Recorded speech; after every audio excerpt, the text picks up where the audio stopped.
I'm gonna go live on IG. And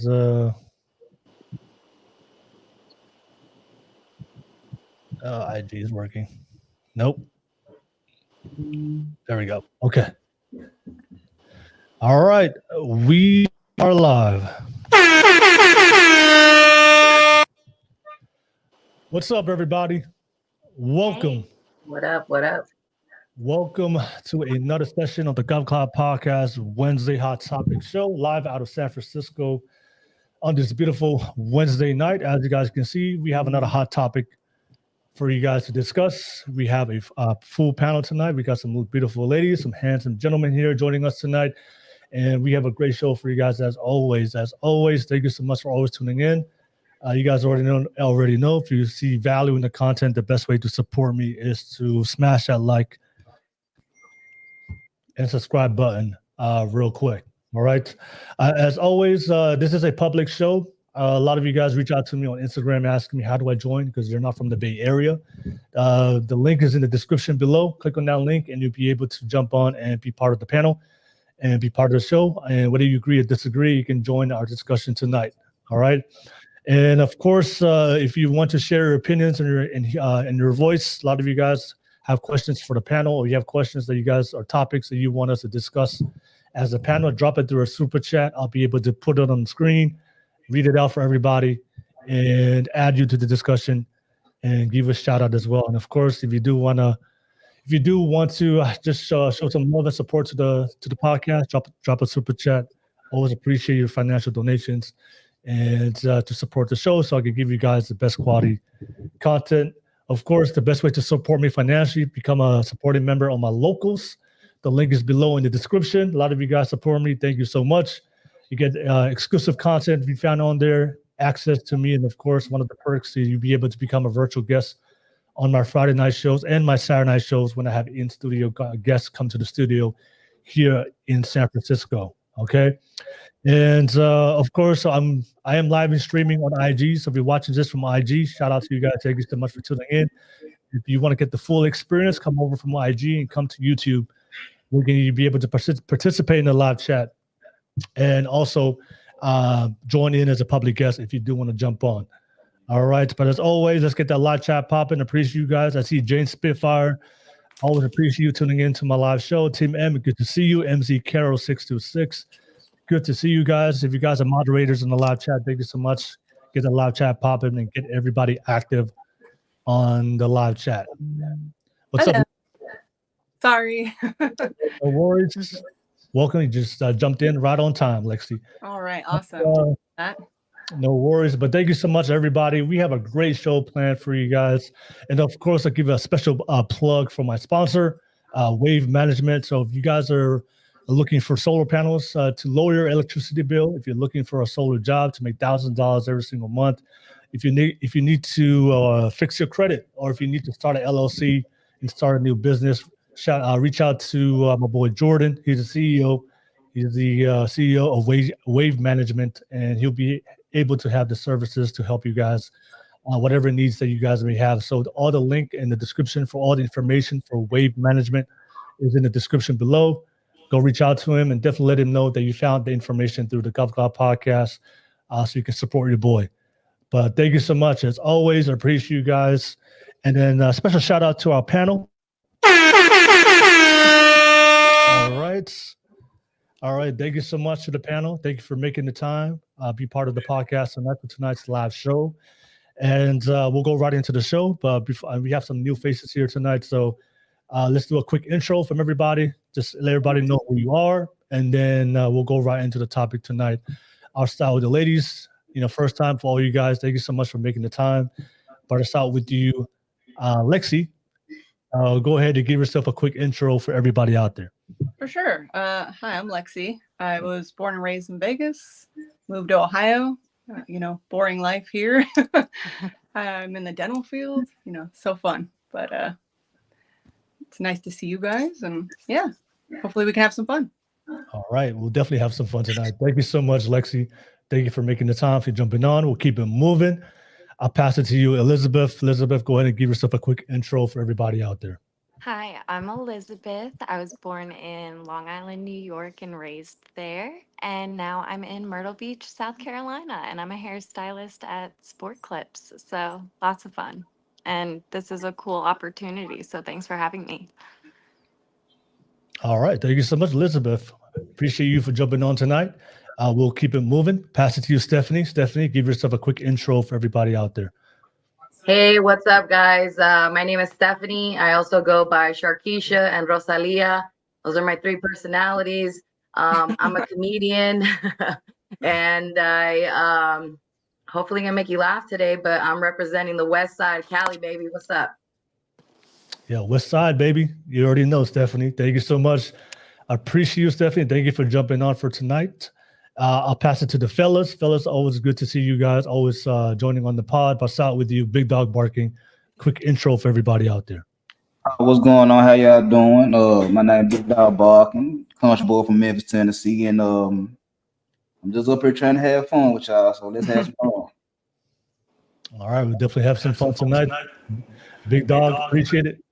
And I'll pass it to you, Sharon. Go ahead. Good day. My name is Sharon Bracy. I do a show every day, 9 a.m. on my channel.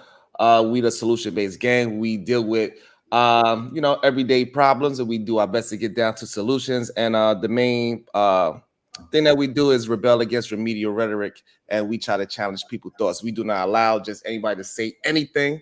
So we want to make sure your thoughts is your own thoughts and that it came from you and not just something that you heard and you just regurgitated. So that's what we do every single day. And that's why I be so much I love it. crazy over there. So It'd be hot on those YouTube streets, it'd Sharon. be hot over there for sure. I'm glad I'm outside, Sharon. I'm just here doing my thing. If y'all decide to go to Sharon's channel, please go early. Don't come late. Go early. It'd be hot, man. It'd be hot in those streets. Oh man! But thank you so much, Sharon, as always. Yeah, but definitely support Sharon's channel.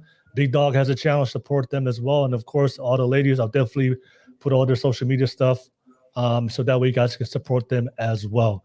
All right, so but let's get the live chat popping. I see Joe Primasi on the live chat. Good to see you.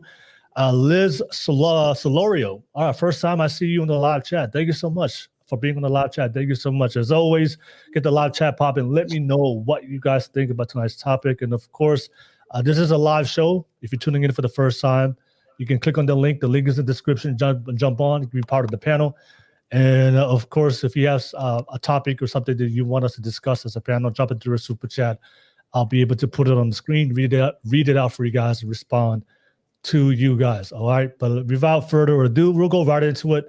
The topic that we're going to discuss tonight is it a man's responsibility to make his woman feel feminine, soft, and happy?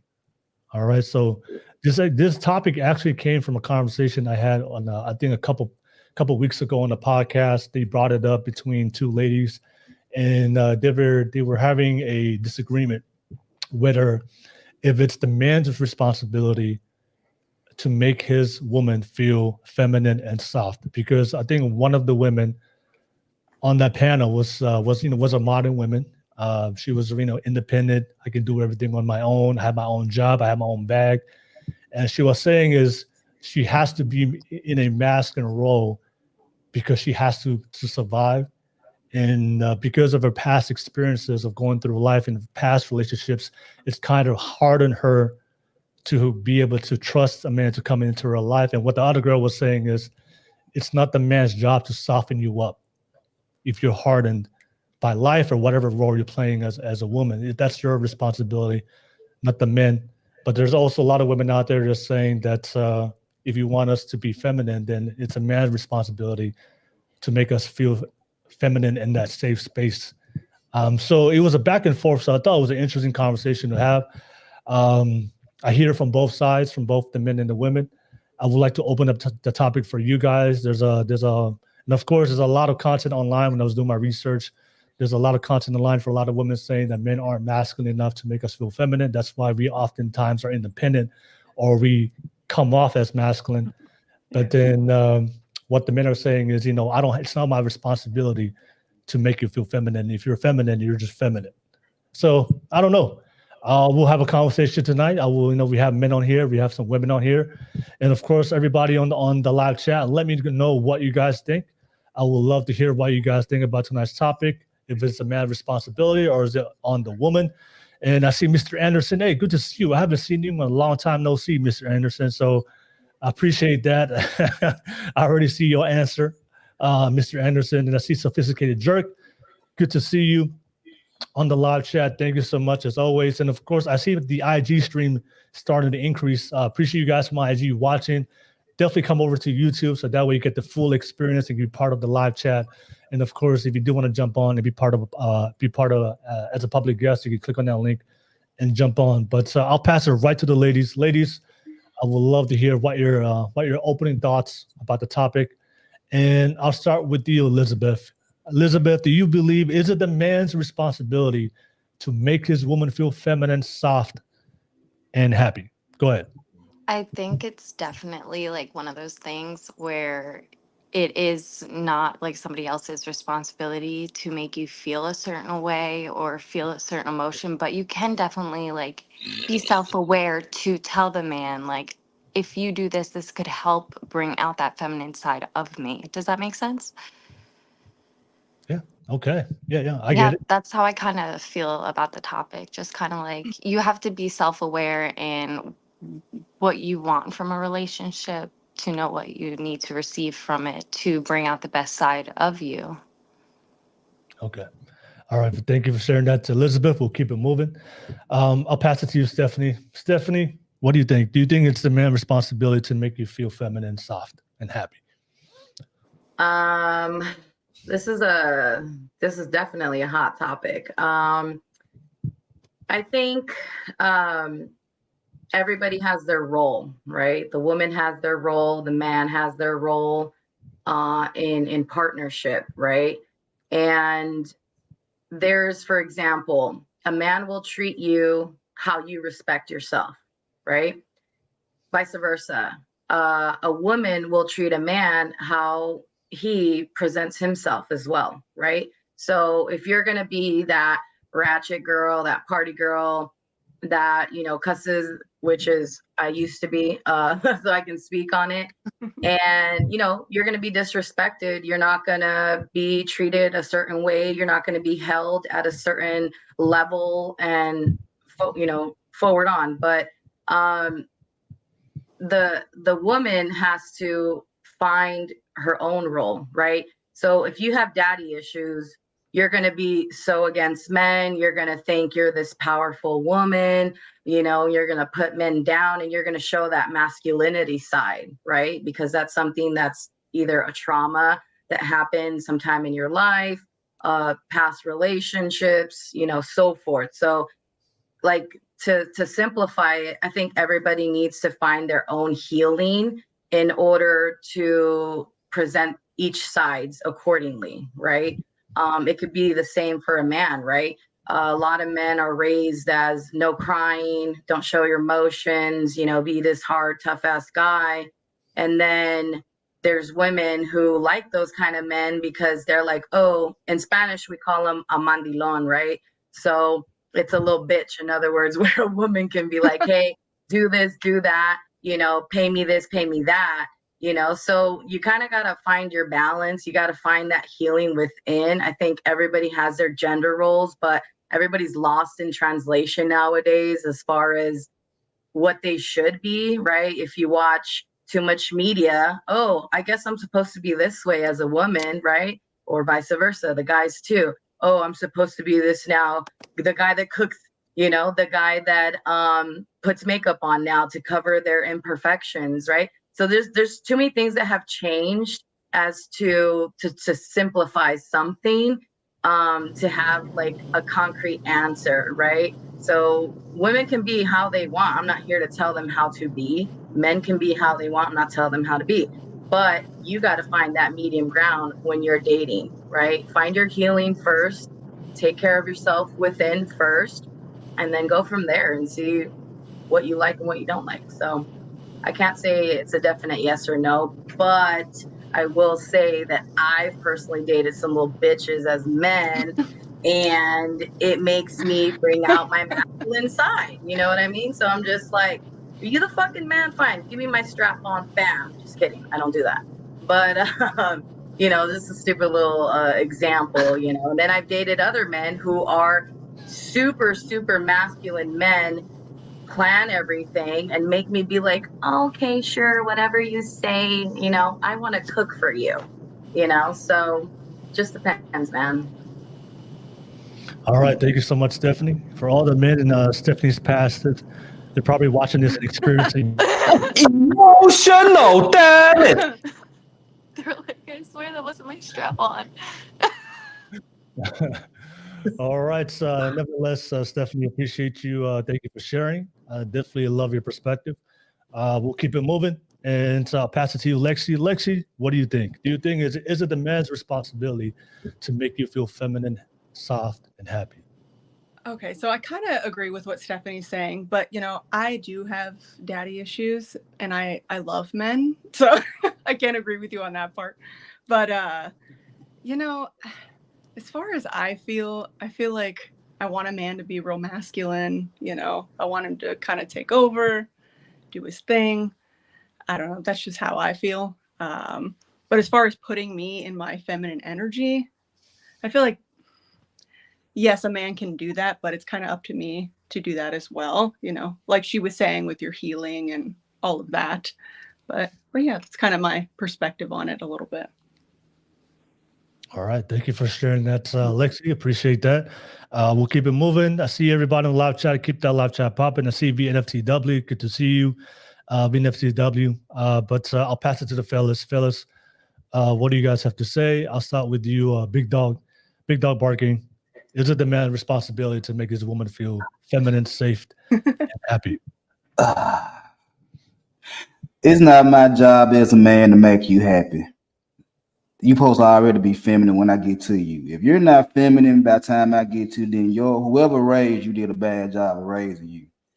The father figure you had in your life did a bad job of putting self-esteem and confidence and morals and values inside your head and inside your soul, that when I get hold of you, I have to do everything he didn't do. So no, my masculinity should make you feel feminine. I'm gonna be masculine at all motherfucking times. So if my masculinity make you feminine, then guess what? Your daddy did a good job because you see something that your daddy did. If what I do make you feel some type of way, then guess what? You can go on about your business because I'm not finna baby you. I got one daughter and that's the only one I baby. I'm not baby no grown ass woman. So yeah. All right. Appreciate that, Big Dog. I was Big expecting Dog. a bark. All right. So Go, Sharon. I believe it's like this. If a man's masculinity is not conditional, then a woman's femininity cannot be conditional.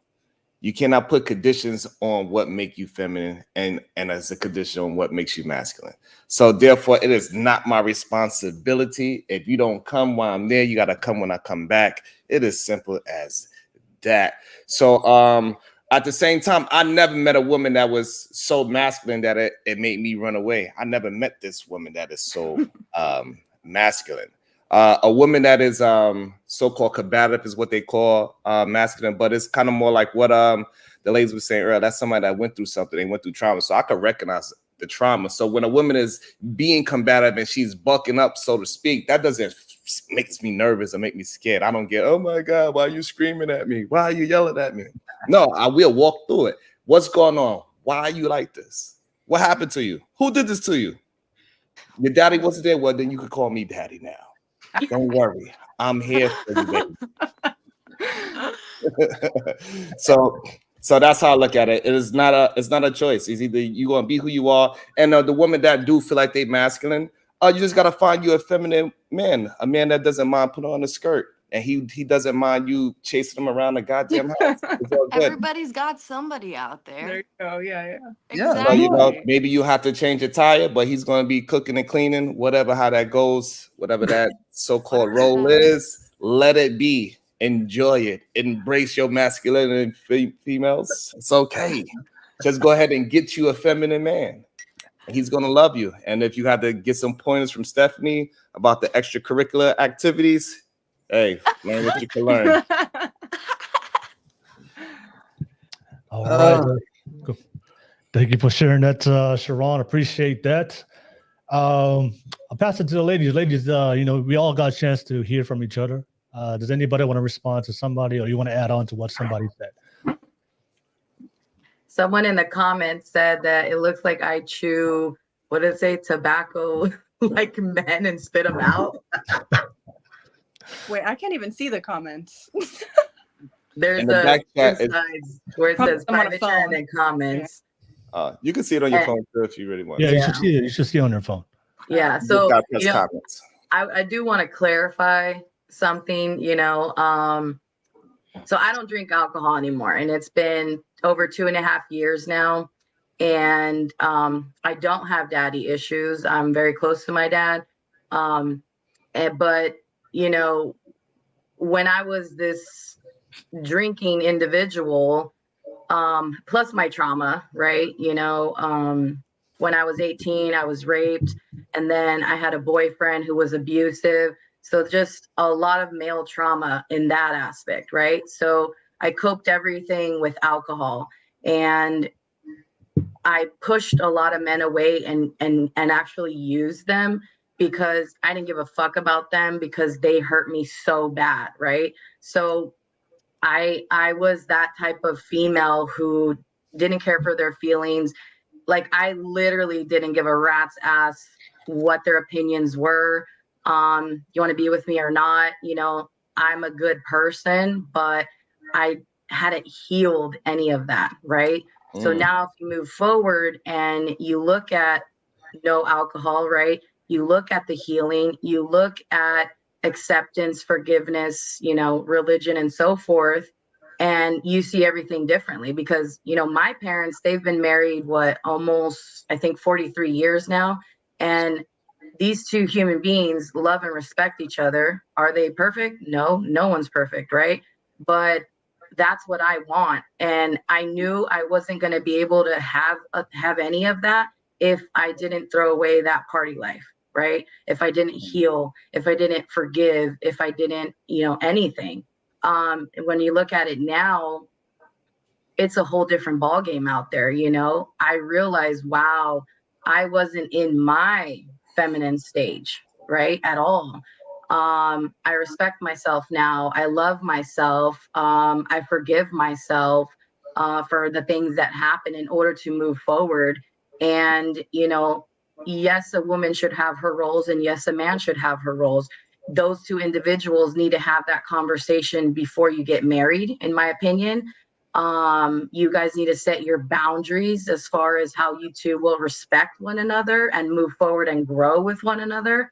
So for me now, like, I see a man and I'm just like, okay, I know what it is that a man should be because I've had a good father figure growing up.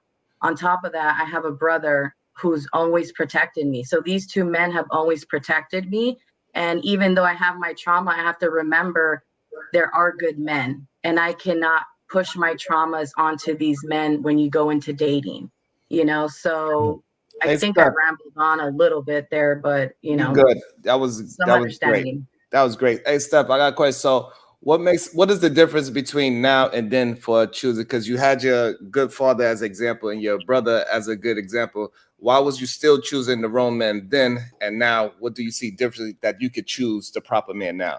What is that difference in your vision? Difference is I wasn't healed. I was. And the reason why I asked you that, I'm glad that you said it. That is beautiful because before earlier you said it was your femininity, but really was just you wasn't healed yet. And that's So I've always perfect. I've always been feminine, but to an extent. So I grew up with guys, So we were talking earlier. We like the sports, so forth. You pick up man habits, to be truthful, such as fucking burping, cussing, going to strip clubs, whatever. You left the toilet seat? Did you leave the toilet seat up? No, because I shit a lot, so I'm sitting. You know, Can I add so something it took too? me a while to even pick up like feminine things, you know. My brother's ex-girlfriends were the ones who were like, girl, do your fucking hair, do your makeup and nails. And I was like, oh, okay. And you know, and then after the trauma, once you heal that, you know, then I look at everything my mom does as a woman. You know, she takes care of her man, she, you know, laundry, cook, clean, you know, she gets ready and things like that, and she's loving, she's nurturing, accepting, and the list goes on, you know. So after you do all this healing, a lot of things start snapping into your head, into gaining that person that you already had within, that was lost in translation with that lifestyle that I used to have. You know what I mean? So now I see it as, there's a lot of couples that I admire. I have one particular friend who's married. I think their anniversary is today. I admire their relationship. They both believe in God and they both respect each other. You know, they don't ever argue in front of anybody. What's behind closed doors is going to be behind closed doors. You know, and when you look at, you know, relationships like that, just like my parents, that's something that I want, right? So when you're not healed, how do you expect to get that goodness, right? So it all starts within, and that's what helped me change as an individual, moving forward, and being selective in who I date. I don't tolerate a guy who's going to put his hands on me. If he starts to show me aggressive signs, I'm completely out. There's no going back. You know, yes, men have high testosterone, so you know, some of them are a little more aggressive than others. But for me, there's just a certain level of an aggressive man that I can't move into with, you know. So Testosterone I have forgot your nothing to question. I really do think with I jumped around. testosterone have nothing to do with an angry human being, by the way. But it is more testosterone in people that go to jail. But when we play sports, also our testosterone goes up as well. So I think it's just the fact that women like to be pursued, and some of those like guys who are looking for something else, and women, I like we put these guys into like these expectations, and then we're like love blind. So then we like don't really see it for what it is. So then we're putting our all into these guys who don't deserve it, because at the end of the day, they, for the most part, tell us their intentions right from the beginning, but we are, like you said, unhealed and traumatized and almost like putting them on this pedestal for some reason, like maybe you could be that guy for me. And Yeah. it's like, no, like you're looking for it in the wrong ways. So that's where I, like you said, the healing, the therapy, the knowing what it is, because I grew up with a great dad, a great brother, but of course I liked the guys that were like, oh damn, you're hot, damn, you look good. Like why did I go after that instead of the guy that might have been a little shyer in the corner and you know liked me but didn't really say too much, you know? So it's just like we just like what's in front of us. Sometimes we're like, okay, what's in front of us? Like is it's your sometimes the easier option. dad and your brother shy guys? They're kind of like, they're just chill, they're just kind of, they're very respectful, they're in the corner, like, you know, they do their thing, like they're strong, they work, like, you know, they're wise, and they don't treat women like that. Like my dad was appalled to even hear that guy send dick pics like on, so like on those dating websites. Like he was like, what do you mean, like, you know, they're doing this like within the first 5 minutes. So it's just kind of like, yeah, there's different guys out there, and it's Let just me. maybe you're Can I putting ask your you a energy into question? the wrong one. Can I ask you a question? Yeah. Why you never pursued them guys? Why you didn't put yourself out there and pursue them type of guy that you said you should have came to Well, you? actually, throughout high school, I didn't even date. I kind of like, I liked people from the corner, but like I had high expectations. And then once I was like 17, 18, I was like, all right, I do kind of want to like see what's out there. And it was just, I guess, the people around me, we were all growing up. We were all kind of, you know, finding our way. And we were all traumatized and healing and figuring out where we were going. And now I'm 24, so people are a little bit more in their state. I'm now dating a 28-year-old guy, so he's a little older, and mature. So it just, I don't necessarily even think age is a thing. I think it's just person. So, Age is definitely a thing for sure. well, obviously, of age, be 18 or older. But like, I have a friend who's dating. Yeah. I have a friend who's 30 dating a 50-year-old, and that's fine to me. Like, they're happier No, than it's ever. not. No, not It's no. absolutely not fine. That is that trauma you was talking about earlier. What can we talk about if I'm 50 and you, well, then 30 again, and 50, not that. I mean, like, That's it 20 depends where your years. head's at. That's 20 years. I could literally be your father. yeah, I could raise you. I could raise you. I have a 24-year-old child. Exactly. My Exactly. daughter's It's weird. 22. So I'm not dating, but like, I don't hate on anybody. Like, love is love. Like, if that's what you're into, like we were saying, like maybe they're just providing those different roles that are complementing each other. And if it's Love. healthy, So you don't believe love is a choice?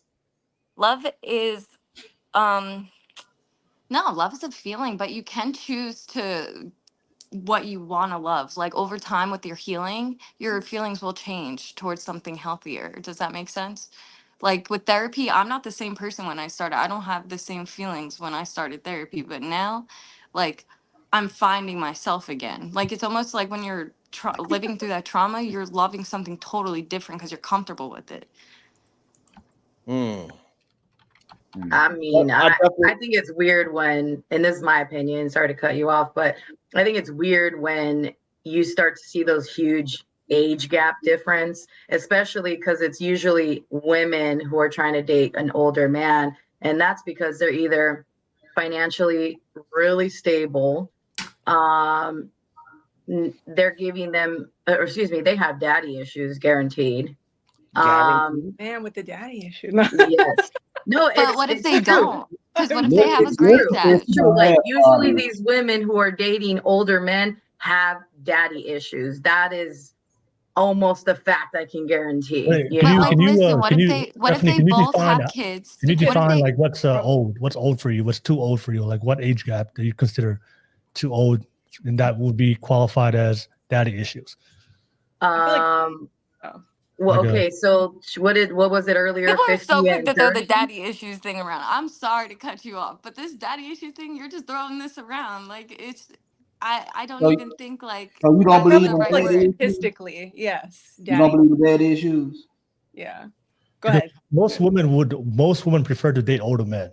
That's just in general. Well, That is Okay, not true. but It's just because like they're ready to 50 I'm settle and saying in down, not general. fuck In general, around. like No, 20 years you don't think difference. so, That's Jerome? kind of a lot.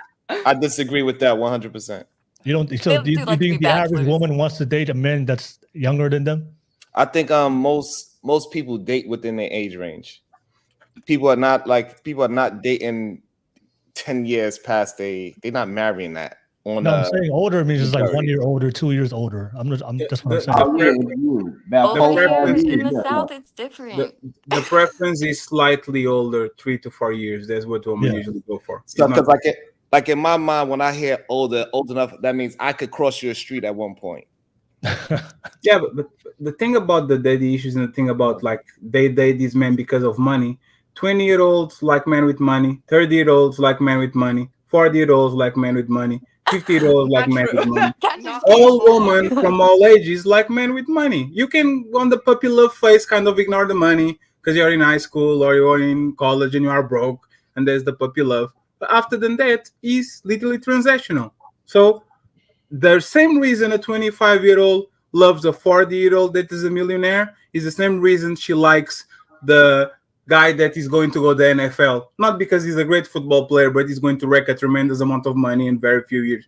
It's the same exact reason. Money is resources. Men use money to get sex. Women use sex to get resources. They all play the same game since then 20 until the day they die. There's nothing more, nothing less than that. So I think with the women using sex for resource, I think it definitely works with the frame of how you just framed it with the like the NFL, NBA, and those things. But I think in everyday life, people just really date within a level. Lawyers going to date a lawyer. A cop usually dates a cop. Can I ask you a question? A construction worker usually dates a secretary, of Does course. the nurse wants the doctor or the male nurse? Does the secretary wants another secretary or she wants the mayor? Like they all are looking up. They just don't qualify to date them. But if they could, the flight attendant is not dating another flight attendant. She wants the pilot. The worst part, the co-pilot. But if women at their peak, they wouldn't date straight ahead like the next part. They would actually, and we see this, for example, in high school, the freshman want to date the senior. It's a woman, for whatever reason, always try to look up. And when they can grab the person that is up to them, they grab the person that is on the side. But if they could get away with it, they will never date at the same level. They will always date a level, 2 levels, 7 levels, 1,000 levels if they actually could get it. Wouldn't men do the same thing? Wouldn't you want a woman who's also excelling and ambitious and, confident? No, we don't want that. You want a woman who's insecure? No, we want a secure woman, but not. I don't want to. I don't want to go. I don't want to go there. I just saying that Lois Lane wants Superman. She doesn't want Clark Kent.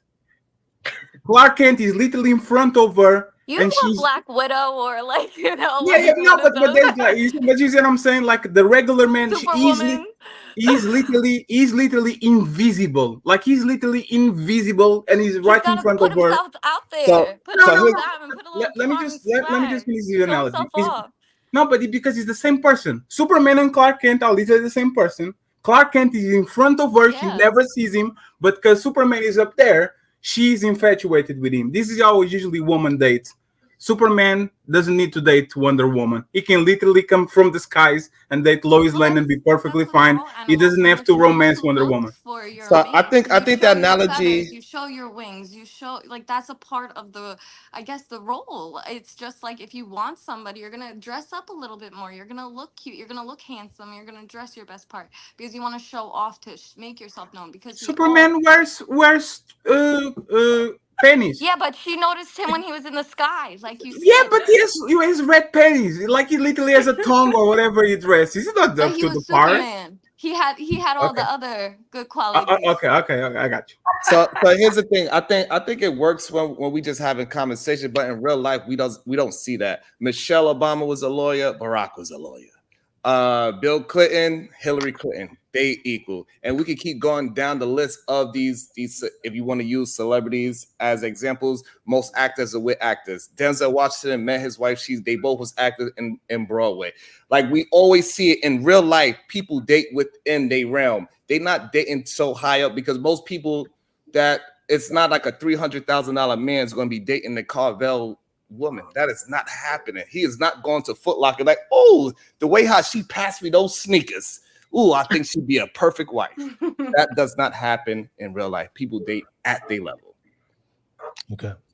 I want to pass it to Lexi. I know, just want to make sure everybody participates in the conversation. Lexi, anything you want to add on or you want to say? So I guess for me, I've been a single mom since I was 19. Yes, my own self-infliction. I did it to myself. But I've been single since then. So I don't more so look for somebody older because they have money. I look for them because, I guess scientifically men mature at a little bit of an older age than women. And I have a child. It's somebody else's child. So I have to date somebody that's a little older and a little bit more mature, if that makes sense. That's really all I wanted to add in there. Okay. All right. I just had a question for the ladies because, we're talking about, is it a man's responsibility to make his woman feel feminine? I think somebody mentioned it on the live chat. Can you guys, can you define what femininity is? What does that mean to you? Being a feminine woman, right? Because, that's always a discussion, what femininity is. So, and also my question to you is, based on your definition, do you consider yourself a feminine woman? So I'll start with you, Lexi. What's your definition of what a feminine woman is? And are you that feminine woman that you describe? I feel like a feminine woman is not only physically feminine, but I guess mentally in ways. They want to feel safe and secure, taken care of. Now, again, like they were talking about with healing, I feel like it's your own responsibility to heal yourself. And that not all happiness comes from, the other person making you feel safe or secure, or happy. But yeah, that's basically it. Yeah. Okay. And do you consider yourself a feminine woman, or are you still going through your own journey? I do. I definitely do. Yeah. Okay. Fair enough. I'll pass it to you, Elizabeth. Same thing. What's your definition of femininity? Yeah, I guess I would say like gratitude, like receiving, not being afraid to just let somebody else take control, like releasing that control. I soft is like the first word that comes to me, like just being gentle and soft and just taking your time and gracefully just being. And so I would say I'm a feminine person with masculine tools in my toolbox because I need them sometimes. I need my masculine side every now and then to come out. So I balance it well. Okay, so you're a hybrid, right? You can do both. I can do both. Okay. All right. Thank you for sharing that, Elizabeth. I'll pass it to you, Stephanie. Stephanie, what's your definition of femininity? My definition of femininity, excuse me, would be, a true born female. Let's start there. And, we have natural instincts, right? Men have their natural instincts. Women have their natural instincts. For me, being Latina, we kind of tend to cater to the man, right? We cook, we clean for them. We for sure put it down in the bedroom. And we know how to stay kind of behind your man, right? Because the man is that provider. The man is who leads, right? But the woman's role is bringing everything to home, right? Raising those kids, showing empathy, being sympathetic, loving, caring, nurturing. Before, so I don't have kids. Let me clarify that. My brother has kids. I used to dislike kids because they scream and they're just too loud and all that shit, right? But the moment my first nephew was born, I would say that my motherly instincts, which is again, can only happen if you're a female, natural born female, hit very quickly. And you're just like, it's just growing and brewing within you because it's within us all, right? Every woman has that. Every man has their masculinity. And there's certain situations or circumstances that will bring it out. And for me, it was that once I saw my first nephew, I was just like, oh my God, I love kids. And I know I want to be a mom one day. And I can't wait to be a wife one day. And, there's a lot of women who talk shit on like, oh, I don't want to be a stay-at-home mom. I want to work and which is fine, to each their own. Me personally, I would want to be a stay-at-home mom. I've done a lot of reading. On top of that, I have a nursing background. I'm very well aware how important a woman's role is for children in order for them to be successful in life, mentally, especially the first 5 years of their lives. So being a stay-at-home mom is nothing to talk shit on. It's something to be proud of that us females can only do. No one else can. Only females. So that's just kind of like a little bit of what I feel. Yes, everybody can enable their opposite, which would be their masculine side for us, and then the men, their feminine side, right? But I think everybody has a certain amount that qualifies their role. So I have two questions, Fatty, and I'll pass it right back to you. I got you. I just want to ask these two questions, and I'll pass it to you, Fatty. Sarah, thank you for jumping on. Good to see you. Hi, Sarah. All right, I'll definitely gonna come back to you so I can make sure that you have a chance to be part of the podcast. Two questions I want to ask the ladies, and I want to pass it back to the fellas, and I'll pass it back to you, Fatty, and then come to Sarah. Stephanie, this is a yes or no question. Do you guys prefer masculine men? if you had a chance to go into a long-term committed relationship? Yes. Okay, Stephanie said yes. Elizabeth? Yeah. Yes. Lexi? Yeah. Okay.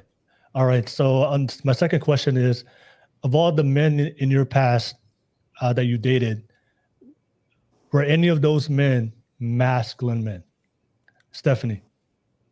No. Elizabeth?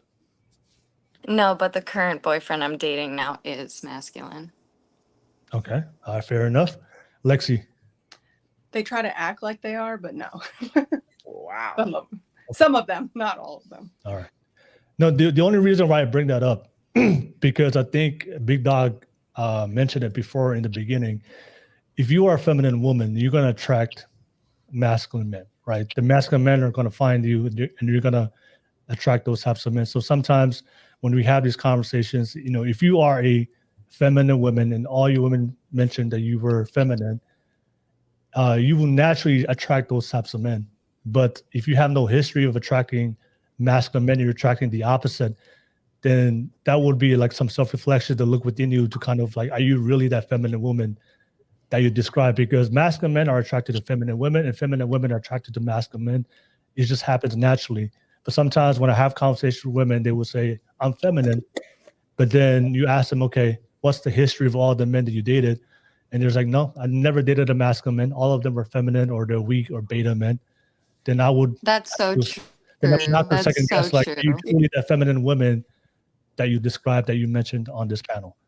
I'll pass it to you, Fatty. Fatty, you wanted to say something? I'll go to Yeah, Big I was Dog. confused about that natural born feminine.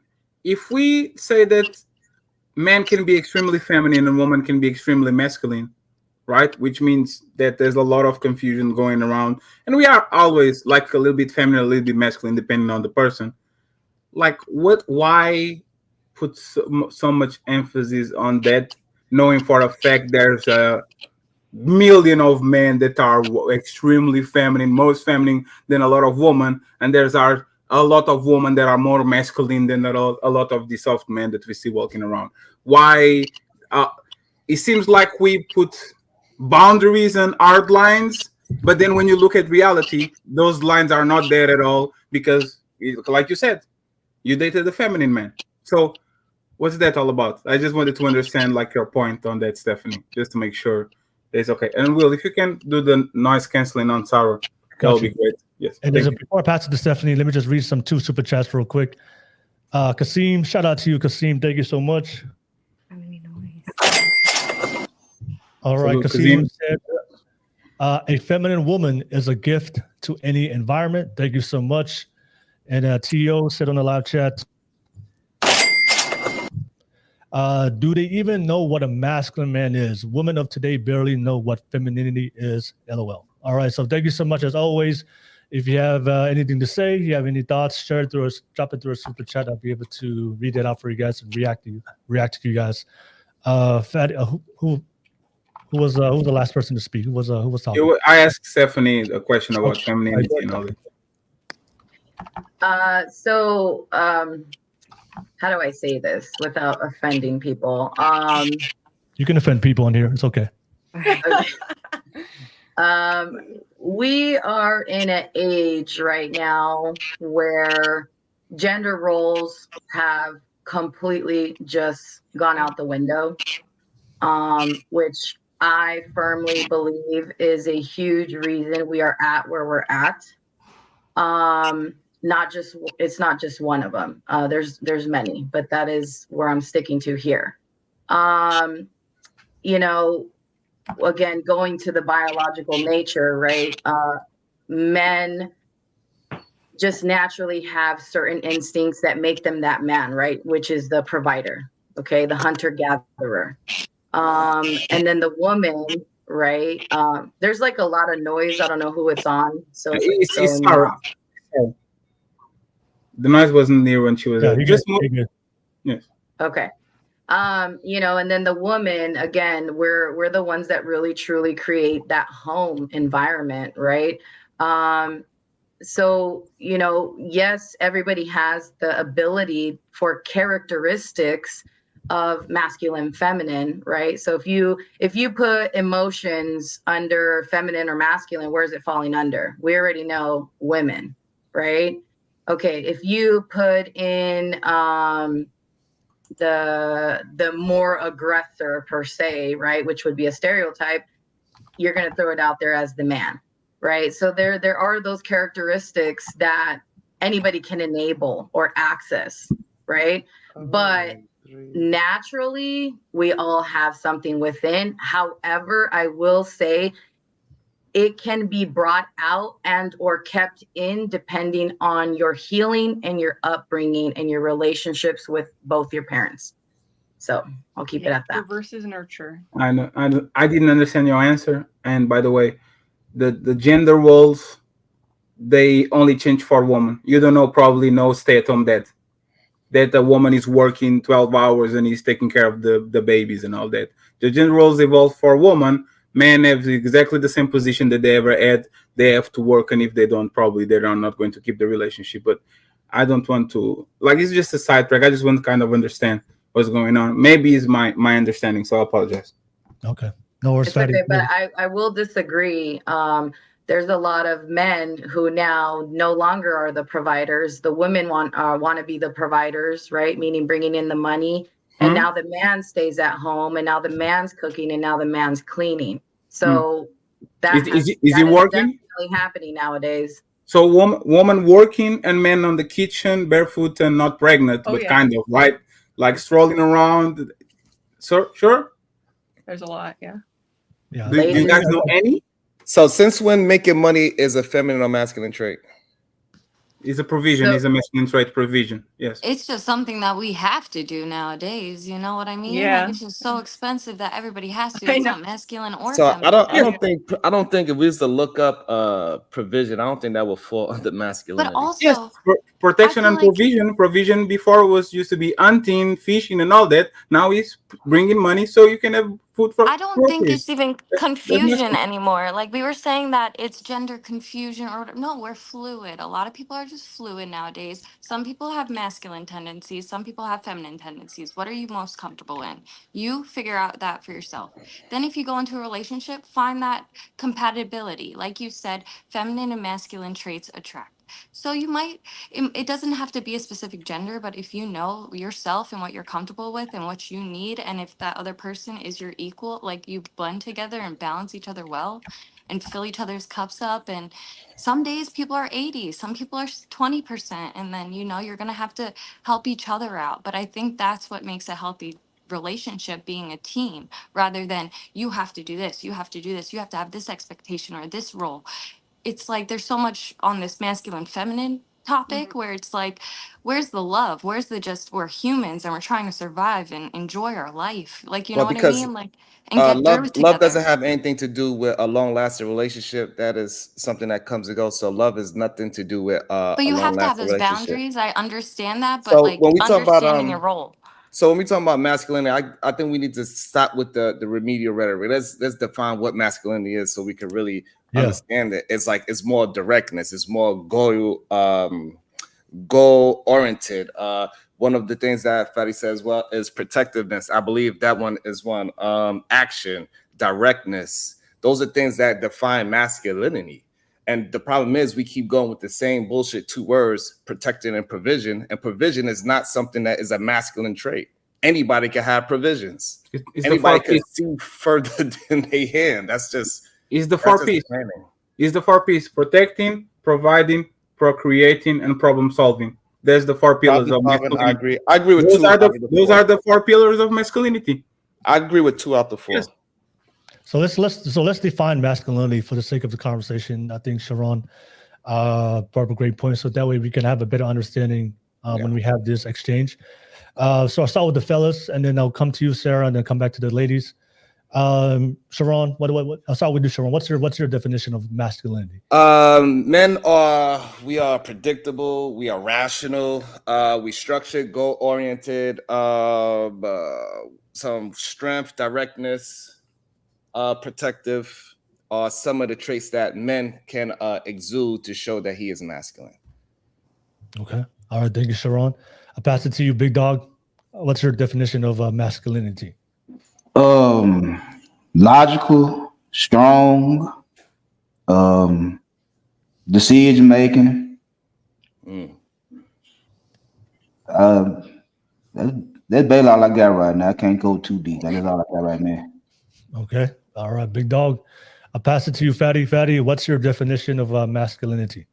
Masculine man is a man that means what he says what he means. As a word, he is capable of violence, but he doesn't enact violence just because he's somebody that makes sure that everybody's taken care of and takes responsibility for whatever is on his side or under him. That's what masculinity is. Somebody that makes other people's lives easier, and that's what problem solving is first notion when it comes to taking care of other people or engaging with other people. That's what masculinity is for the most part, universally between men.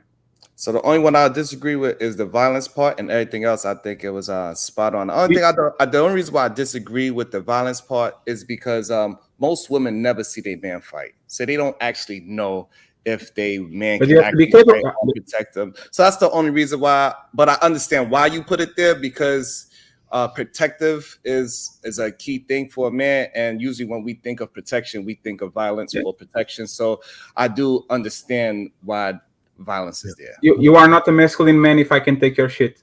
That's the point. Rather be a gardener, a warrior in a garden than a gardener in a war. It's not that you are going to enact violence in people, it's that you are very capable of if somebody actually tries to take up your tribe, take up your family, invade your country and all that. We have wars every single year throughout the world. That's what it is. You can be the most masculine man in everything. If Will is 6'4" and he can whoop your ass, you become a little girl. That's all that is. So the reason why that's not true, Oh, because it's not? because fighters fight all the time and fighters lose all the time. Women do not lead them because they lost a prize fight. If a woman is outside with me and 3 dudes beat me up or 1 dude beat me up, it doesn't matter. That's still my girl. She's gonna be like, come on, baby, let's get home. She's gonna be worried. She's gonna lick my wounds, and we're gonna do whatever we do that night. As long as I fought back, that's all that matters. Doesn't mean that she's not gonna like me because I got my ass whooped one time. Hey, Will, did you cover that story of the UFC, the girl that went on Joe Rogan and said that she was dating an UFC fighter and he got beat up so bad that she lost all the desire for him and dropped him, and she was laughing and bragging about this? Like he got beat up so bad in front of me that I literally dried up. My vagina literally said, nope, never again.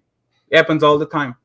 Yeah. Woman losing interest in men, they either get their ass whooped or they can take care of, like, don't do a masculine trait. For example, a thief comes inside of your house, you run throughout the window, that woman will never look at you again, ever. She will never respect you again. She will never look at you the same way. So you being capable of defending your people, a lot of times is the difference between you having everything ready when you get home, a kiss in the cheek and lingerie and all that, or opening the door, grumpy, looking at you funny because she has no respect for you. It sounds good in conversation, and every woman's going to put themselves in a dangerous situation and say, yes, if my man was goddamn Mike Tyson, they're going to feel much better. However, most people are not walking around with Mike Tyson. They're walking around with a man that never even had a fight in his fucking life. Let me keep it moving. I will say that, I'm sorry, but remember when I said no woman likes a little bitch? Yeah, I got Fatty on that one. Damn. We could definitely circle back and continue that conversation. Let me just read some super chats, and I'll come back to the ladies' call because I want to hear the definition of masculinity from everybody. 187, thank you so much for the super chat.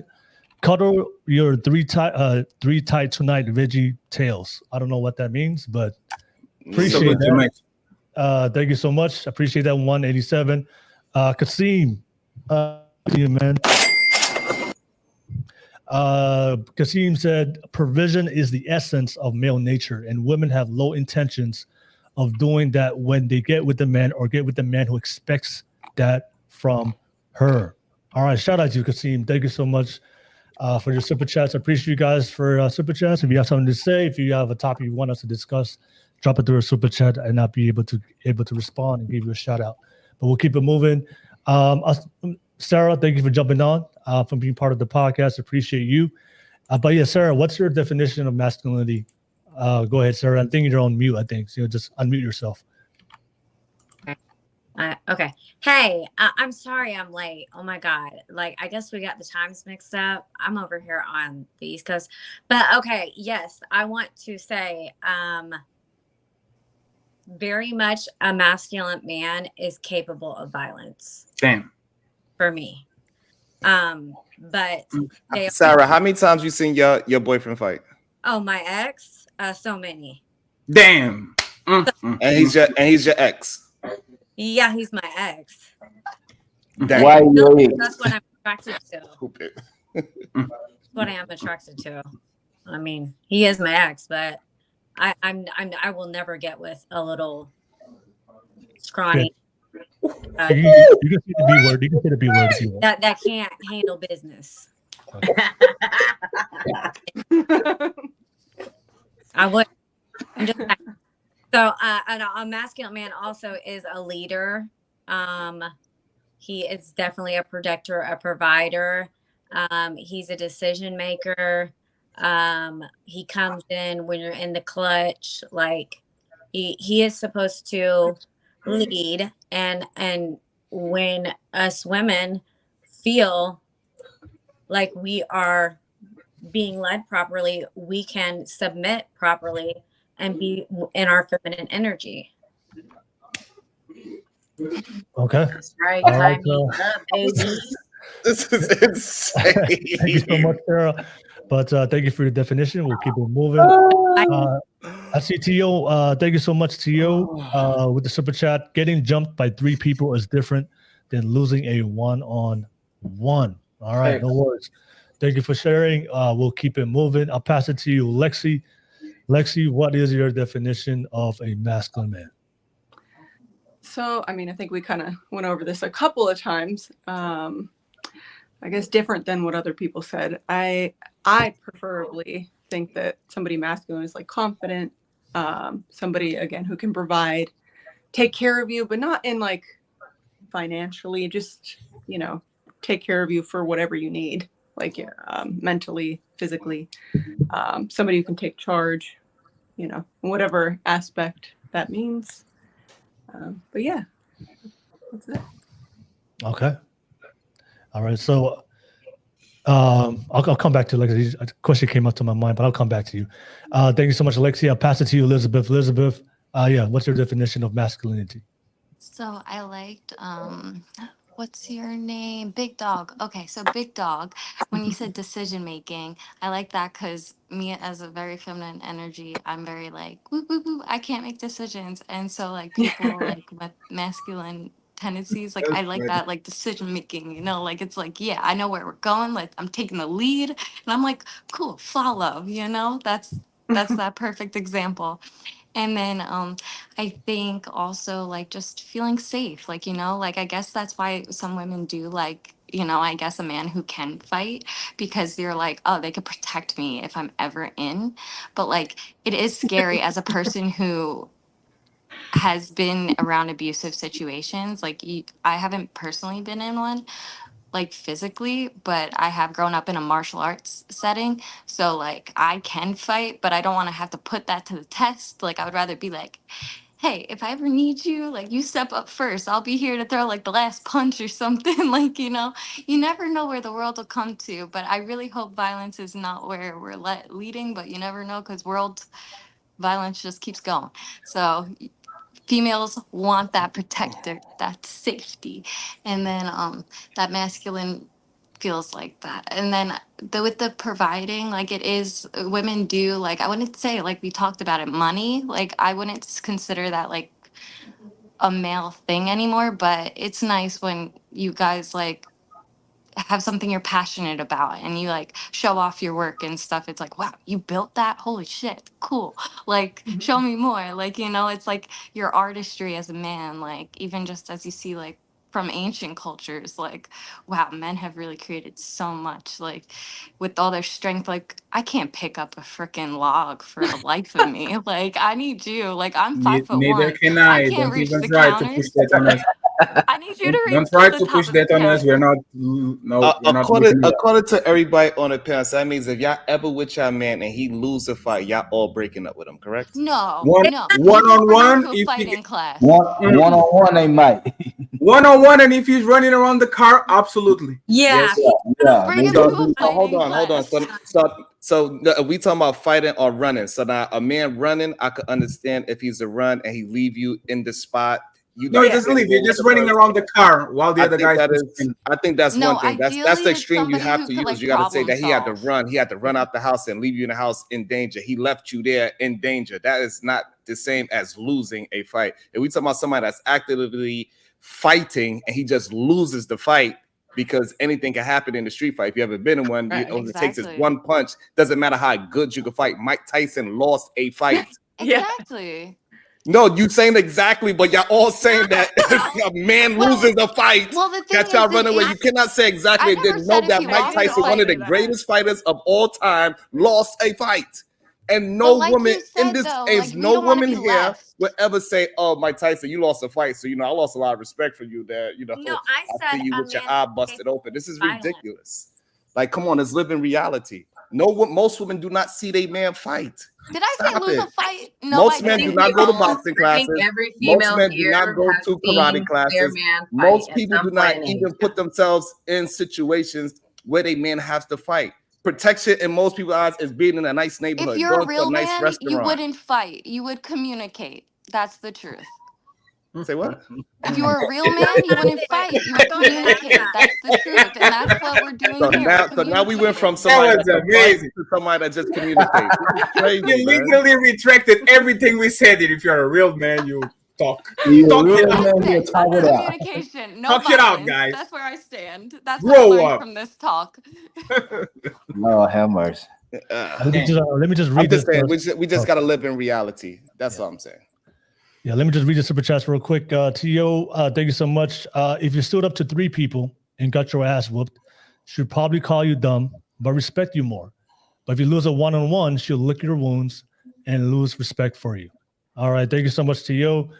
And then 187, meekness is not a weakness, and a king never seeks out war, but is always ready for it. Hex. All That's right. facts. That's facts. But it's not true because most men do not go to boxing or martial arts. Most men do not know how to Sharon, defend are you? themselves. What Do are you you know how to fighting defend yourself, for? Sharon? Do you What know are how you to fighting defend? One for? second, friends. 1 second, Sharon. Do you know how to defend yourself? But the thing is this: we're Oh, not talking about, answer my question, please, so Sharon.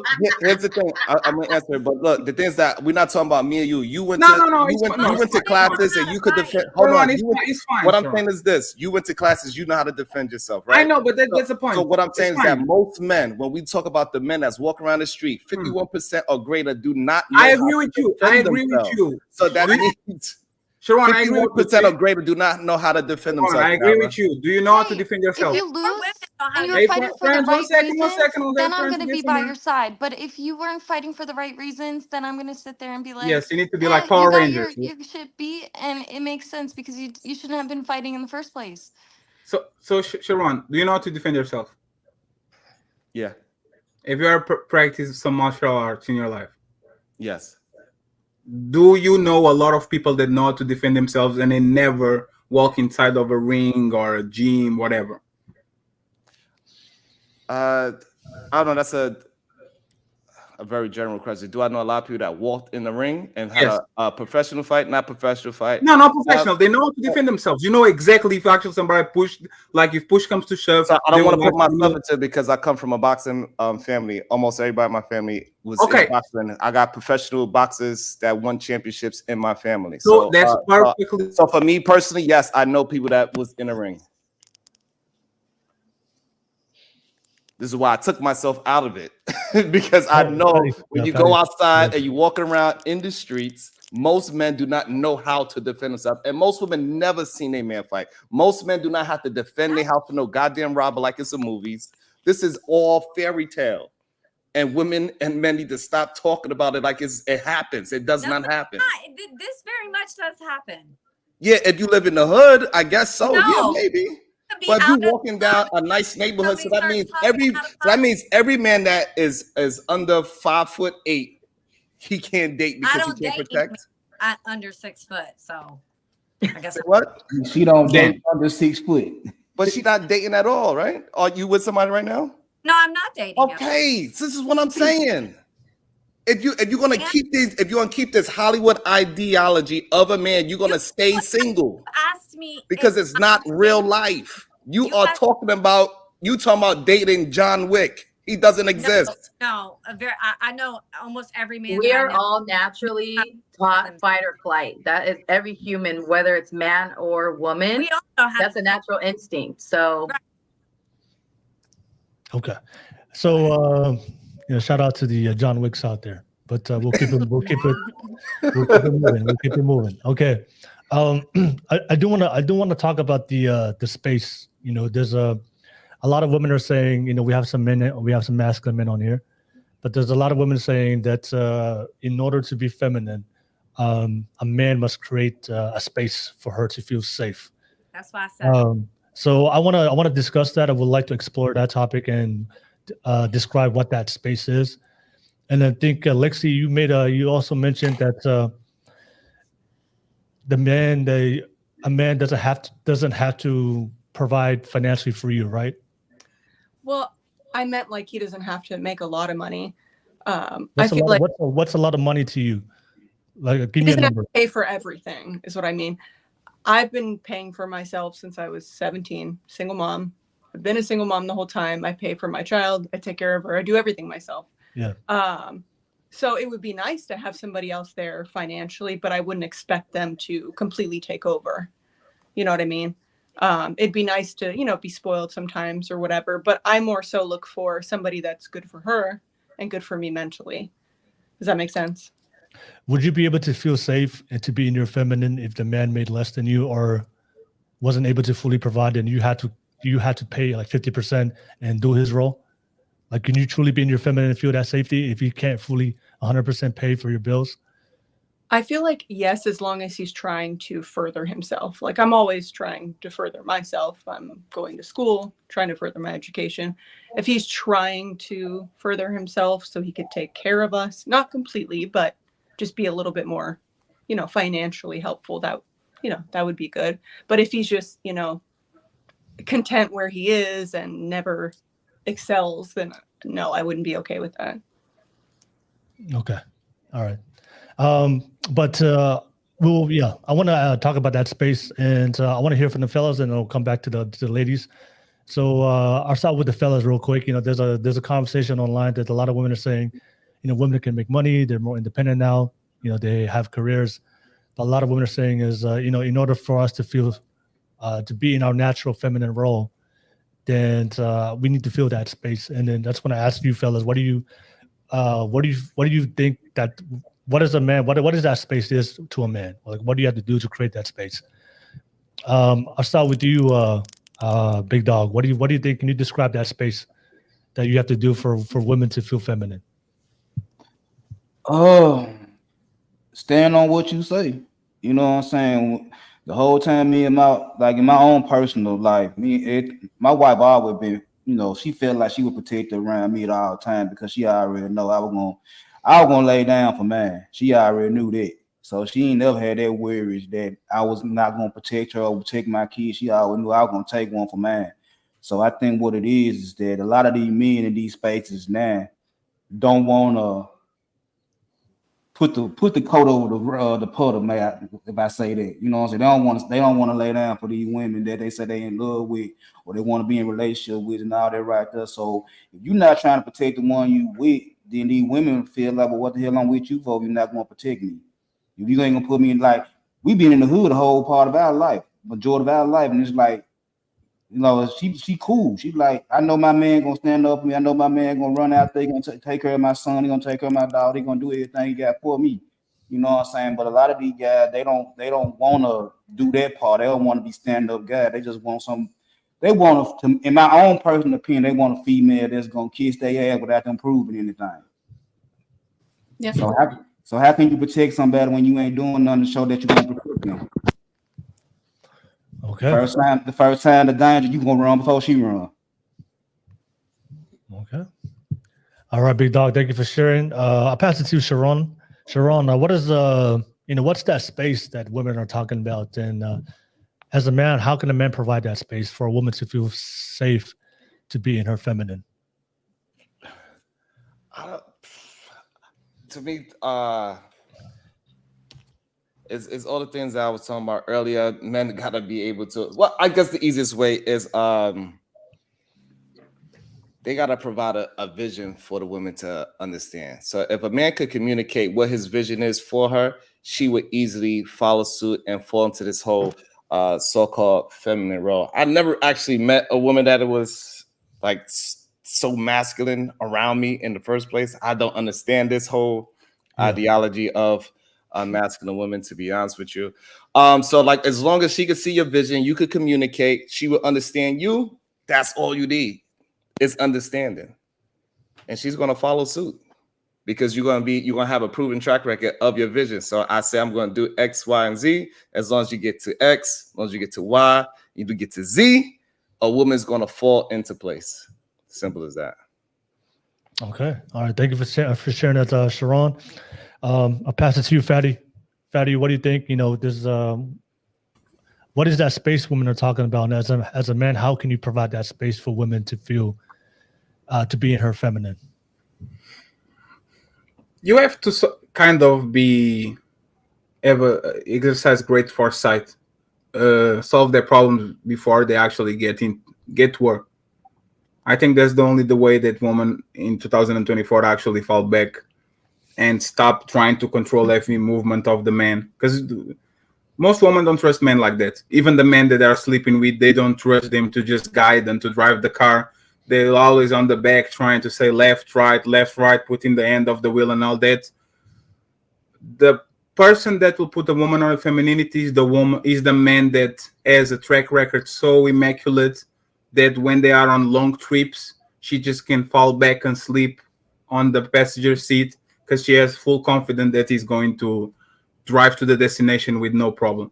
Other than that, if you don't exercise that type of behavior, if you are a man that, again, is not predictable, not reliable, you are going to have a lot of difficulty into actually let a woman fall into the femininity, because 2024 women are not trusting you like that. They let you drive the car, but they will be on the back saying left, right, like you are a chauffeur. You are not going to drive just because you are a man. You have to earn that shit next to women. So, in my opinion, that's what you need to do. All right. Thank you for sharing that, Fatty. I see a lot of new names on the live chat. I appreciate you guys on the live chat. Keep it going. I see Leslie K, Jordan on the live chat, Shadow Dragon TV. And I saw a lot of new names here. Nino Nation, talking to Kinfolk, Doris Myers. I appreciate you guys for joining. Don't forget to like and subscribe. And, of course, don't forget, if you're tuning in for the first time, this is a public stream. We do have some space if you want to jump on and be part of the panel. The link is in the description. And click on that link and you'll be able to jump on. Shout out to the Untouchables and the two people from the Solution-Based Gang. Yeah, shout out to Untouchables and all the supporters from Sharon, Fatty, and Big Dog. Appreciate you guys. Prime, good to see you. But I pass it to the ladies. Ladies, we're talking about that space. There's a lot of women saying that modern men today are not masculine. Modern men today are weak, so they don't feel there's a space for them to feel feminine. So that's why a lot of times women are saying, that's why I'm sometimes in my masculine. So what is that space to you? Can you describe that space for you to feel in your feminine? And also, what does a man have to do for you to create that space for you, in your opinion? I'll start with you, Sarah. Okay, so in my opinion, he has to be a leader, like, for sure. He has to be, a problem solver, a protector, a provider, and he has to be able to stand on his word, and show it for a while, and then when you see that he's able to lead you, it will just come naturally to submit. Okay. That's all right. How I feel. All right. Thank you for sharing that, Sarah. I'll pass it to you, Stephanie. Stephanie, same thing. What is that space? Can you describe it? And of course, what does a man have to do to create that space for you, Stephanie? I can assume he's probably beating up somebody. He probably has to beat somebody up to create that space for you, huh? I completely agree with what Sarah said. She basically took the words out of my mouth. I have to feel safe. We're not going to bring up the whole fighting thing again because we don't want to anger Sharon. But we as women, we need to feel safe, right? And again, that protector is what we're looking for, right? Again, the man, we need the provider. We're not necessarily saying, we're not saying he has to be a millionaire either, right? Because there's brackets, right? You can be in any specific bracket and still be that provider. It's lost in translation when you're here in America than when you're in a different country, as far as financial goes, right? So that's a whole other topic. Probably going to stir the pot on that one, but I'll keep it simple and just say I agree with Sarah. Okay. All right. Thank you for sharing that, Stephanie. We'll keep it moving. I'll pass it to you, Elizabeth. Elizabeth, great. Describe that space for us, in your opinion, and of course, what does a man have to do to create that space for you, so that way you can feel in your absolute feminine? I could definitely see how us nowadays have made it hard with our mistrust to create a room for you guys to be masculine, because we have been very like assertive and rageful and things like that. So I was one of those masculine women who didn't allow the proper way for the relationship to go, because yeah, it's fun when you guys take control and you guys take the lead, and um we have trouble making decisions, so we don't know where to take the relationship half the time. So we have to let our guards down a lot of the time. So like back in the beginning when we were saying being self-aware, healing ourselves, just to not really take that baggage of mistrusting people in the past and putting it onto a new person, because it's kind of like making them guilty before they even did anything wrong. So I have to take fault as a woman, like in my part of where I did that in my past relationships and where it created that unhealthy foundation. But that's what I think I did different this time around in my relationship, is at least let those walls down. So I needed to do my part so I could let my boyfriend do his part. And I think me just being open and honest about like what I wanted and what I needed and what I would do also, because what does he want? What does he need? We kind of have to work on that together, So we created that team dynamic. So I think that's just really how it is. But yeah, leading, standing up for your woman, showing up for them, and just kind of supporting them, but we got to do the same thing for you guys too. So it's I don't see it as a one-way street. Okay. All right. Thank you for sharing that, Elizabeth. I'll pass it to you, Prime, and thank you for jumping on as a public guest, and then we can come back to the panel, and then we can respond to each other. But as always, don't forget, this is a public live stream. The link is in the description. If you want to jump on, click on that link, and you can be able to be part of the panel. I'll pass it to you, Prime. Prime, good to see you. What's your thoughts you want to add on? We talk about the responsibility of a man to create that space for a woman to be feminine. Yeah. Can you guys hear me? Yeah. Okay. Yeah. Do I think it's a responsibility of men? No, I don't think it's the responsibility of men. Do I think it's a requirement of men? Of course. I think in order for you to be a man and deserve your way through life, you must be in your masculine enough to present the opportunity for women to be feminine. With my recent wife, that's exactly how it was. Where my wife, she was so used to dating your stereotypical Polynesian. Like, I'm short, I'm not as big, I'm not 6'7", fucking 350 pounds like the rest of my ex-wife's ex-boyfriends. And so my ex-wife is a masculine woman.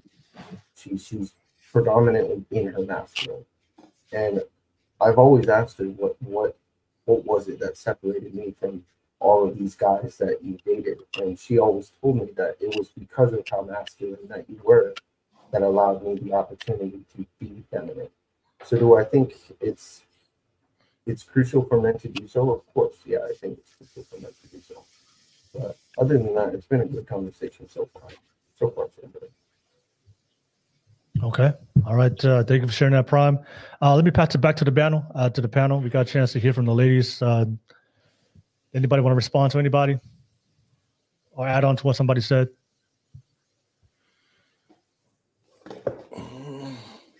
You good? I have a question. If nobody wants to respond, I have a question for the ladies. So you guys prefer masculine men who can provide you guys that space, right? That space that you guys described, because you guys would prefer to be in your feminine, right? Yes. So we understand those men exist and those men are out there, right? So my question to you guys, those men are also, looking for certain things in a woman to be able to be attracted to you and to pursue you. So my question is, what do you bring to the table for that man to be able to be attracted to you and make the decision that you're the type of woman that he wants to pursue and also commit to long term? Because I do hear from a lot of women that, they all, you guys prefer the same men, but we understand that those men with certain qualities also have certain standards with themselves, but also are looking for certain standards in a woman. And as women, it has to be reciprocal, that you guys have to bring value to him as much as he's bringing value to you. So what do you bring to the table for that man that you guys just described, for him to look at you and be like, you know what, that's the woman I want, and that's the woman I want to pursue, and that's the woman I want to commit and build a family with. So I'll start with you, Sarah. What do you bring to the table? What value do you bring to that man, to that masculine man you just described? For a masculine man that believe me, I bring what he wants to come home to, cooking dinner, cleaning the house, tending to the children, naturally submitting, allowing him to lead. If I feel in my feminine energy and submitting, I want to do that. Like I feel my best in that. So why is he doing that? Like, do you want to speak? Do you want to speak? Speak on it. Why do you like doing your hands? What is it? Sharon, you want to respond? Sure. Very masculine expressions, right, Sarah? No, ain't no masculine. He ain't masculine. Damn. No, really? Yeah. Sure. I'm sorry. Hey, look, you know what's crazy? She said, so that's the problem she has. She cannot recognize a masculine man when she sees one is the problem, because all the things that you asking for a man, I provide that with my woman, with my wife. She doesn't work. She don't have to go outside to leave this house. All that I provide all that. Bought her a brand new fucking car that nobody else drove. Okay, you talking about money? No, so look, okay, go ahead. Tell me why I'm not masculine now. Go ahead. Hey, Will, remember when he said that provision wasn't the masculine trait? Exactly, yeah. Remember when he said that provision was a masculine trait? And now he's saying, I gave her the car. Flip-flopping. Very much. Okay, go. And then you like looking at me like, what is she talking about? What is she talking because about? clearly you don't know what you're talking about. Because I clearly do. So where is this masculine man at? Where, you know what? Stop taking shots at me. I'm not dating nobody because I don't want to date nobody, baby. But believe me, my phone is very wet. Yeah, I could have the roster if I wanted to. So now you want to have this is crazy. What we are talking about is having one masculine man, and now you have a roster. No man wants a woman that has a possible roster. You're irrelevant because you're not a masculine man. Oh, shit. So here's the thing. So for some reason, she thinks that she can tell me if I'm masculine or not, when she has no proof of her being feminine or even being able to attract one man. And having like a 2-second conversation with you. Nope. You ain't cutting it, baby. Damn. But here's the thing. I don't have to cut it for you. And that's fine. Uh-oh. That's fine. And But your I know and your what a li- and your masculine life man and your life and is you can't say determining that I why don't you know. cannot your life determines why you cannot have a masculine man in your life. Look, now you're trying to take shots because No, you I'm telling you what it is. because I got So, you in a corner. and this is what usually happens when you feel somebody is attacked. trying to attacked. explain something to you. I'm triggering. I'm trying to get you to understand the way how you I'm move, the triggering. way how you talk. Your ideology is the reason why you cannot find a masculine man. Mm. And if you was to listen, maybe, and you could take some information, you would start changing your ways. You would change your ideology. I'm not taking no advice from you. But listen, what we do know, whoever you taking advice from, it doesn't work. How do you know? You don't Because even know. because you do want to be with a man. You said it. No, correct? I never said that. I'm not that. actively trying to date. So you. And all right. I So actually- if you want to switch sides, and say that you are not trying to date and you trying to have this roster that everybody just pounding on you, then fine. I Then you can go with that. wanted to. just between us, when she came here, I saw that frame a little bit lower, and I believe that she can get a roster too. Yeah.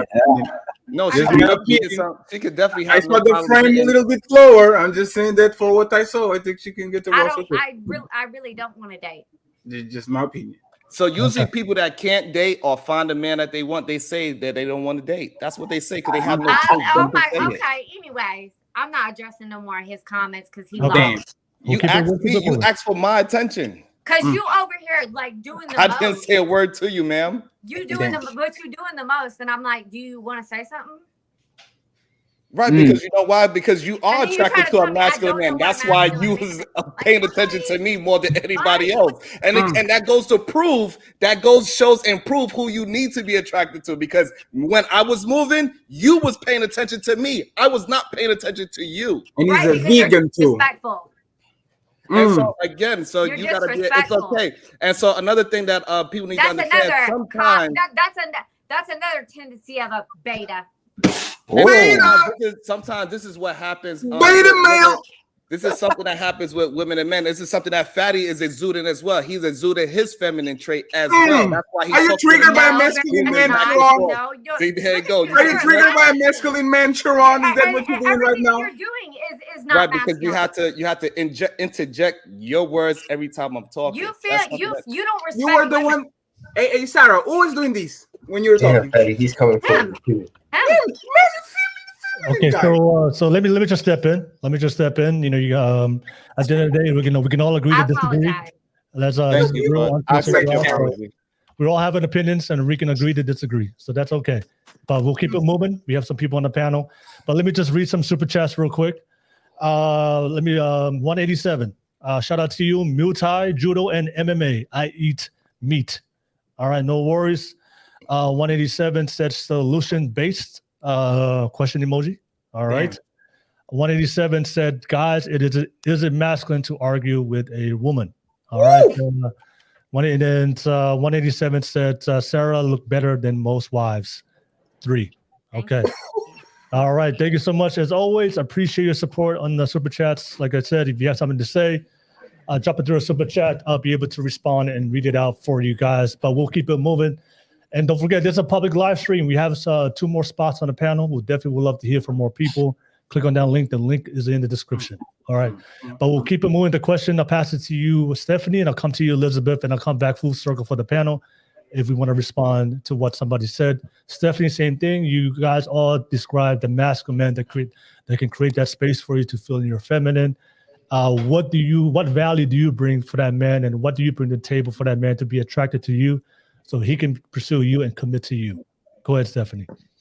Honestly, dude, I was enjoying what was going on between Sarah and Sharon. I was eating my invisible popcorn, like, hell yeah, go back and forth. This is great. But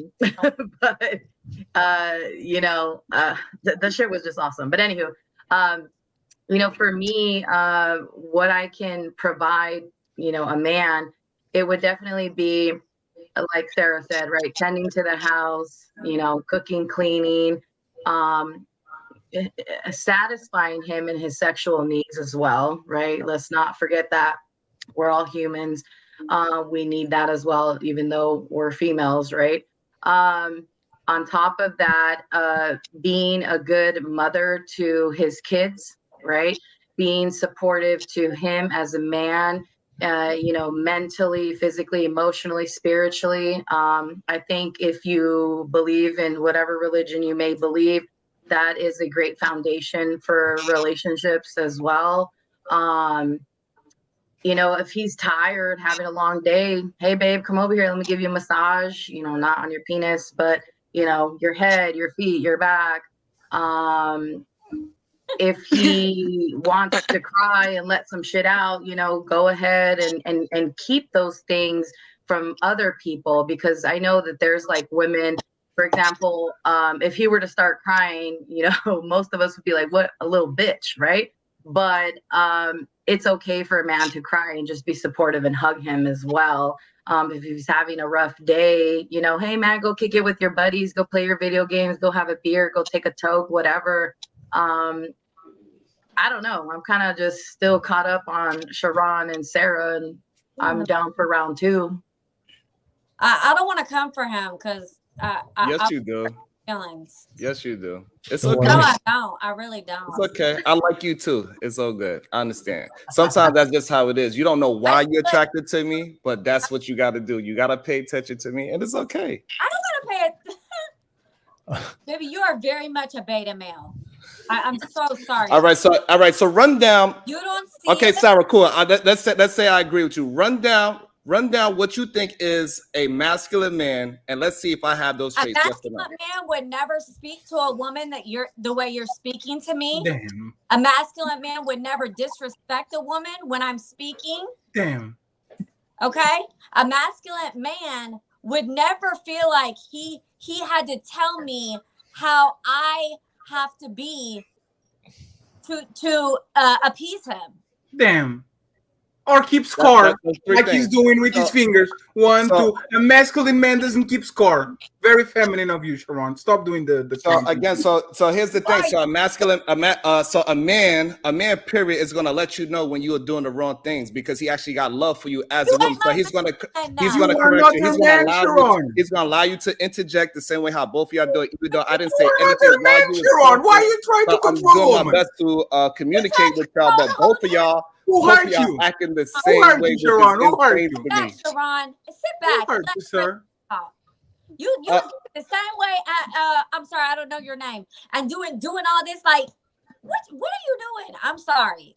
Okay, it's okay to be sorry. I understand. So again, when a man he cares about the woman that is around him, he's going to correct her. He's not going to just allow her to be in your way. He is going to say, "Hey, listen, you need to fall back. You need to not interject as much when you communicate. You need to relax yourself. You need to fix your face. You need to fix your face. You shouldn't have just a mean face when I'm talking to you. You should not be trying to talk over me every time I say Sarah, don't worry. Words. You should not talk with your hands when you talk to me. Sarah, don't worry. He's confused because his wife is white too, and he kind of sees like he doesn't. He's confused. He's just confused. He probably told, but don't worry about it. He's already late in New York. He's confused. It's fine. You didn't even give me enough respect to just let. So Stephanie, did I not allow her to talk? Yes or no? Okay, so this is what I'm gonna say. I see Sarah's point. I see Sharon's point. You guys should literally agree to disagree, unless we want to do round 2. Go. Yeah. I'm good with it, because you can't even go. He. I think Sarah won because a masculine man doesn't compete with women. So the problem is I didn't compete with her, and I'm not arguing with her. We have a disagreement. Why not let it go? Why not be the bigger man, Sharon? So a lot of times, like the word said, why not be the bigger man and just letting go? One thing for sure, a lot of times. Let it go. You good? Yes. All right, so a lot of times what happens is that men and women do not agree on a lot of things because we think very differently. So of course we're gonna have a verbal discourse now and then. That's just how it goes. When a man is talking to a woman do not understand how a man thinks. And so a man got to explain to us that, hey, this is what's going on, and this is how we got to move together. If it was a relationship, this is how we move, and this is why I reacted to you this way. Oh, So, and that's what happens in real relationships. but we're Say what? not in a relationship. So you're talking about like that? No, that's not how it works. So then the first thing I would do, I would fix her connection. That'd be the first thing I would do. So this way I can actually hear the things that she is saying. That'd be the first thing I'd Can do. you hear me now? Yeah, see how that works? Perfect. You Oh, listening. God, That you are works. so Thank you. Thank you for so listening. So creepy. it goes to show that if you allow us to talk long enough, Y'all you please, will listen ladies, and you will please pay tell him attention how to me. creepy he And is. eventually we'll get past all your anger You and didn't- all this vitriol that you have, but you are able There's to no listen. anger. So that is beautiful. It happened in You're a live time beta. that you was able You're a to beta. listen. Just That was accept beautiful, by it. the way. Just accept it. Okay. All right. Let me just read some super chats and I'll come to Elizabeth. All right. Not bad for round two. Okay. So 187 super chat said, I got more solutions based change. Shout out to you, 187. Thank you so much. DJ Witch Doctor said, I like Sarah. She seems very feminine and observant. All right. Thank you so much, DJ Witch Doctor. All right. But we'll keep it moving. Appreciate you guys. Let's get those likes up. If you're a moderator in the live chat, let's get everybody active. We have a hot I want to topic, say a hot shout out to show. all the solution-based gang. I appreciate y'all. And shout out to all the men that want to be solution-based. I appreciate you as well. All the four of you, salute to you, and all the 30 untouchable, salute to you too, guys. Appreciate Okay, as always. Yeah, thank you so much. But pass it to you, Elizabeth. Elizabeth, we were discussing, you guys described that masculine man that's going to create that space for you, Elizabeth. And what do you bring to the table? What value do you bring to that man so that way he can be attracted to you, pursue you, and commit to you? So every person that I've dated has been different. So some people like to be woken up in the morning and have their coffee ready. And I wake up early, so I'll just do that, for you, make sure it's all good, cook for you. I'll let you cry on my shoulder. I'll give you the best hug. I'll be there for you because I'm going to need it sometimes. And that's the truth. And the thing is, I know that there's the stigma with that. I don't know. I don't care. Every boyfriend I've had has cried to me a little bit, and Oh no, not that again. it's okay. It's all right. And at the end of the day, it's just cooking for you. I clean the house, but I don't mind doing those things just because I do it for myself anyway. So I just do it naturally. There's no fuss in it. So that's really just what I bring to the table. It's just more of I'll love you. We'll have some fun. I'll help you out. If you help me out wherever I need, I'll be there for you wherever you need, sort of deal. So that's how I kind of feel about it. Where you need help at, Elizabeth? Hey, Sarah, I like how you fixed your hair. It looks nice. I appreciate that. I think just kind of everybody needs a little loving. Everybody needs a little, I tell you, a little attention and affection. Good on you. Just go in there and make me some turkey sauce. That's right, Steph. I love you there. Sharon trying to get in the third wife. That's what you're trying to do. Say what? So I want to ask the fellas. So, fellas, you guys all heard the ladies describe the value they bring to that masculine man. So we have some masculine men on this panel. So what's your assessment of the things they described that they're going to bring to that masculine man, that they're going to allow that masculine man to do? I heard what I heard from a lot of the women saying, they'll let that man cry. I don't know about crying, but just support. I guess the word's more support. I want to open up to the panel. Fellas, what do you guys think? What's your assessment to what they bring to the table and what value they bring? Anybody want to respond? Go ahead. I mean, it sounds good, but if they really about their life though, you know what I'm saying? That's all I got to say. It sounds I've good. been through a lot of therapy. I was not always there. Thank you, girl. What I heard, Elizabeth, kind of was it sounded like let me do something for you so you can do two things for me, kind of. It sounded a little bit of that, like a quid pro quo. I'll give you a hug because I need a hug too. Well, we're a team, so sometimes you'll need it, sometimes I'll need it. It's just we're there when we need each other. But Elizabeth, that's the thing, right? Good thing about teams is everybody has an expertise and everybody does a specific type of work. We don't have 3-point guards, 3 quarterbacks, 3 people that we have different people.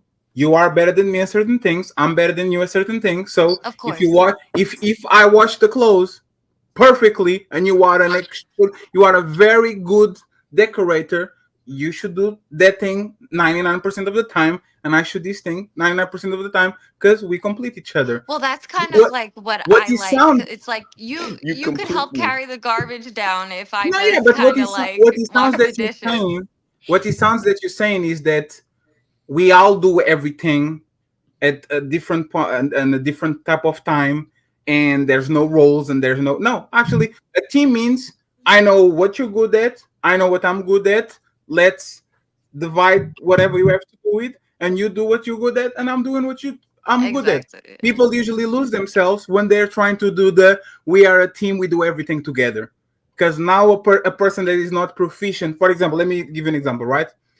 Like My that dad is an codependency. Hmm? Like No, codependency. there's not codependence. There's a team. Oh, There's a team. okay. Somebody does one thing good, dribble the ball up the floor, and somebody shoots well. We don't need to be shooting the same amount of times if you are a great shooter, and I'm not. You shoot the ball, and I dribble. You see what I'm saying?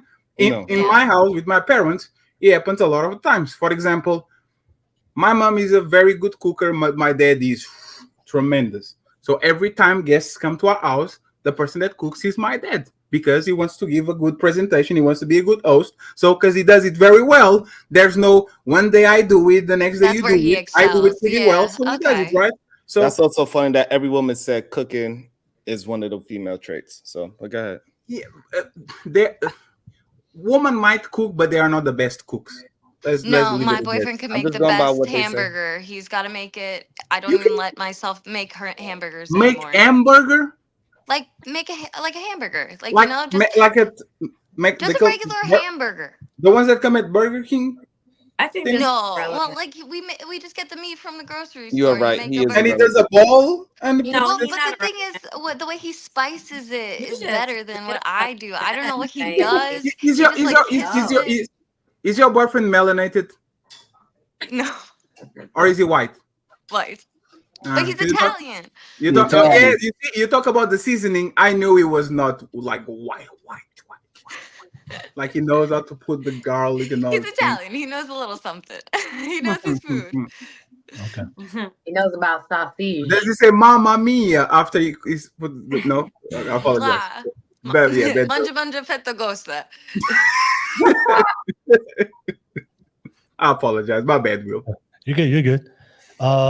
Prime, did you want to respond? Did you want to add on? I know you've been give you some time. Go ahead.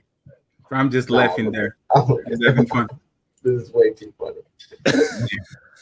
I'm clipping this shit. I wanted to bring something the ladies said, because I think it's something I always hear from a lot of, especially the more modern women here today. You guys all mentioned that you'll be okay with your man crying on your shoulder. I Yes? didn't say that. Elizabeth Uh-oh. said that. Yeah. Sarah I said, would fuck be that okay. shit. I mean, if he wants to do that, that's fine, but I didn't say that. Okay. No, so Elizabeth said that. Yeah, Stephanie, did you say that? my own dad cried right in front of me at a Les Mis movie. So it's masculine to cry. It's okay to show those emotions. If It you're is. honest and real, that's stronger than It's anything a I've ever seen. movie. That doesn't count. Yeah, but also my sister's So wedding, fat, he are you crying from cried. the movies? There's things where you cry and Sarah, it's that's okay. manly. But he Wait. never cried about Wait, like wait, my wait, wait, family wait. or anything. No, Wait, in now front of Cheryl me. if needs you her having like a opinion. meltdown, I just want to know. expressions and So, stuff, Sarah, no, we you can't watching? have You that. watching? Sarah, I got a question for you. Hey, You I watch? got a question for you. You Can want you to have a stop? question for Can me you first? stop Even though coming for me? I was talking to you. Huh? I don't give a damn. Why you don't care if I'm talking to you or not, Sarah? I don't give a shit. God I like damn how it. you fix, I like how you Nobody fix your asked hair you to like talk that to when you me. talk to me, though. That is appreciated. You stay coming for me. Damn. What's your issue? Sarah, I didn't come for you. I'm What's your asking- problem, Sharon Grace? Huh? I can't hear you when you're. What's your issue? My issue? Yeah, I don't have an issue with you. you very much do.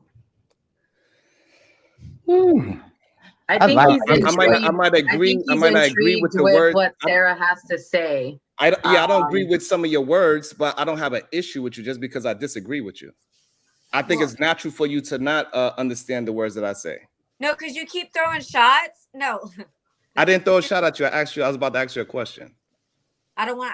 What's your question? That's all. Mm. Mm. Go ahead. So- Ask. Ooh, that attitude for no reason. No, you Man, well, there's a reason. What's the reason, Sarah? Yeah, let me Everybody know. can What is see. what is the reason for your attitude You towards done me? said you said thank you for fixing your hair. It You was trying to beautiful. take shots at my looks. Like, boy, stop. You look good, Hold Sarah. on. Don't listen to You them. Stephanie, how's that? look Hold very on, good, hold on. Sarah. Hey, Stephanie, do you think I took shots at her looks? Yes. I didn't ask He you. Your said name is he Stephanie? I'm liked glad that how you you answered to a moved your female's name. hair. I Huh? don't think that's a shot.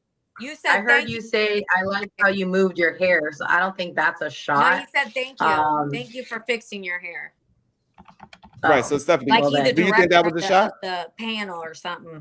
Stephanie, do you think I was saying that as a shot? You guys are both kind of like going back and forth at each other. Because You know I'm what I mean? I here. think, you know, Yes, what thank you, be initially loved. Be what loved said it in happened the chat. was That is a when form Sarah of that is I was feel like you're talking, respectful. Sharon was making, you know, like, and that is a trigger, you know. Let me So just I that feel like is he's a very form of like disrespectful. you disagreeing or trying to speak in a way, right? While she's Stephanie, saying something. Stephanie, let's put it in words. Is very feminine, is passive aggressive. Instead of communicating why you don't agree Absolutely. with somebody, you are doing sign like you're doing gestures and all that. Passive aggressive because there's You're people watching, condescending. and That it's is going not to a actually good- interfere so in first of whatever all, she's that's doing. that is not the definition of passive aggressive No, at no, all. that's You're being If I very react to passive something that she says, as long as I'm not saying anything, she can say That's- whatever she want to that's say. I fine. can That's react. fine. I'm not asking you anything. You're being You very don't. fine. You saying passive that it's fine aggressive. doesn't Sarah, mean call him anything. Sharon. Time I He speak, gets you upset have about to that. talk, bro. Call him Sharon. So Sharon had a question, right? Sharon. I was attempting to have a Ask question. your Yeah, question. ask the question please. so that way Sarah can respond. Go ahead, Sharon. It's okay. If Sarah don't want to speak to me, that is fine. Sharon, And I said ask it.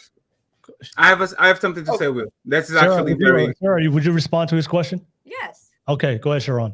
If it's not go ahead. Can I save this? See, look, he ain't even got a question. You see what I'm saying? You see what he's doing? Very feminine. Look at him. Look at What him. is Look at him. this? Very feminine. I told you. So this What is let's move on. Look at it like Okay, he moves. okay. I got you, Will. I got you, Will. Go So ahead. about crime, right? For example, in movies, there's manly men that actually measure themselves by what they do, right? And there's performative masculine men like Sharon, for example. A man that doesn't cry in movies, especially movies that are literally designed to make you cry, to make you look at your emotions, to make you feel empathy and all that. They are cosplaying as masculine. They just want to look good, right? There's actually, I would trust a man more that looks at the scene where a puppy and a child are being abandoned, or for example, The Pursuit of Happiness, when he literally is on the last hope that's to save his life when he actually succeeds. I will trust that man more because that man shows that he can put himself on other people's shoes. He has empathy. He has some sort of feelings towards somebody that is not him than the man that looks at that stoically when, for example, on training day, Denzel Washington comes with the young girl and he gives the girl to the parents and you know he's going to die. John Q, another movie. Titanic. There's a lot of sad movies. Notebook. There's a lot of movies that actually is going to make you cry. When Sharon Bracey is here telling, oh my God, you cry about that movie. That's you cosplaying as masculine. It has nothing to do with masculinity. You are pretending to be strong, and I guarantee you cried in your car alone by yourself because you didn't want nobody to watch. Take that, Sharon Bracey. Hey, Stephanie, I got a question for you because I believe you would answer a question honestly. You don't have no problems with me. If your boyfriend came home and said, "Me and my best friend, we parting ways. We not friends anymore," he started crying about that situation, would you consider that masculine? That he broke up with his best friend? Would I consider Broke him up with masculine his best because he's friend. crying? Yeah. What? Is that your question? Would I consider him masculine because he cried? He's being Okay, passive but that aggressive hasn't like a happened woman since again. like the He middle really school. is. So He really You see, is. he's being passive aggressive like a woman again because he's kind of saying things without saying things. Hey, big dog, am I lying? He's gonna be passive aggressive again? Big dog, speak up. Yes, like a bitch.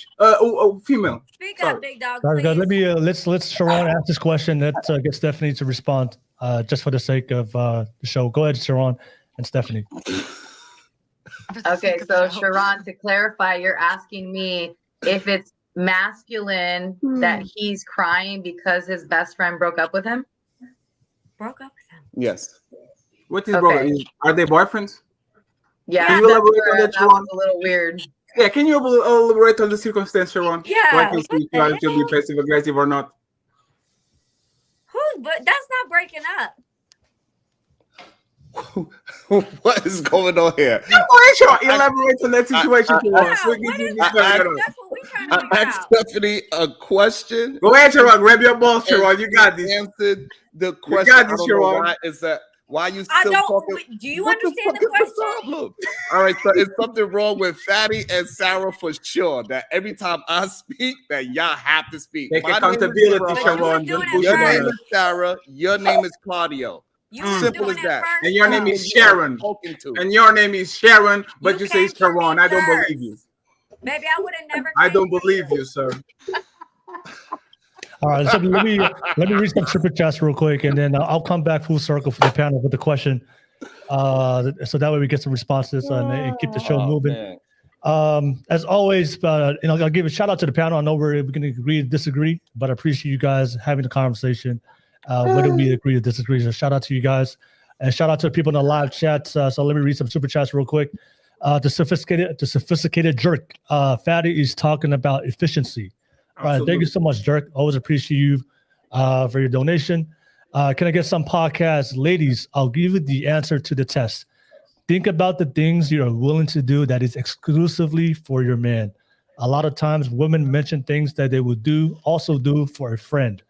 All right, thank you so much. Can I get some podcasts? Always dropping some knowledge. And then Kasim, shout out to you. Thank you so much. Women want a dynamic man and like tenderness that doesn't come at the expense of his masculinity, but as an addition to it. All right, so appreciate you guys for your feedback, and I think player one just dropped a super chat. Thank you so much, Sarah. We need to understand that when the wife wears the pants in the relationship, that very man will seek to combat other women online. Salute to Will and Team Fatty. Great discussion. All right, thank you so much. Appreciate you guys. You guys are going hard in the live chat. And appreciate you guys for your donations. As always, if you want to share something, drop it through a super chat. I'll be able to read it and respond. So just to go back to Elizabeth, we were talking about men crying. So my question to Elizabeth, and of course the ladies, I'm going to come back to Stephanie and Sarah. You guys all mentioned that you guys want and describe, you want a masculine man, then create that space. So when it comes to a man crying, so outside of movies, outside of funerals of somebody that, that he died within his family, outside of that, but if a man came up to you and started crying because he had some problems, he had some issues that he couldn't resolve, and he's looking for you to fix his problems, would that turn you off? And would you consider that unmasculine, Elizabeth? Yeah. Elizabeth. Well, in Sharon's sorry. example, yeah, that would definitely that was a great example. But yeah, I mean, like, that reminds me of, like, Are You 12? But, like, the thing is, Say that again. Makes you think of what?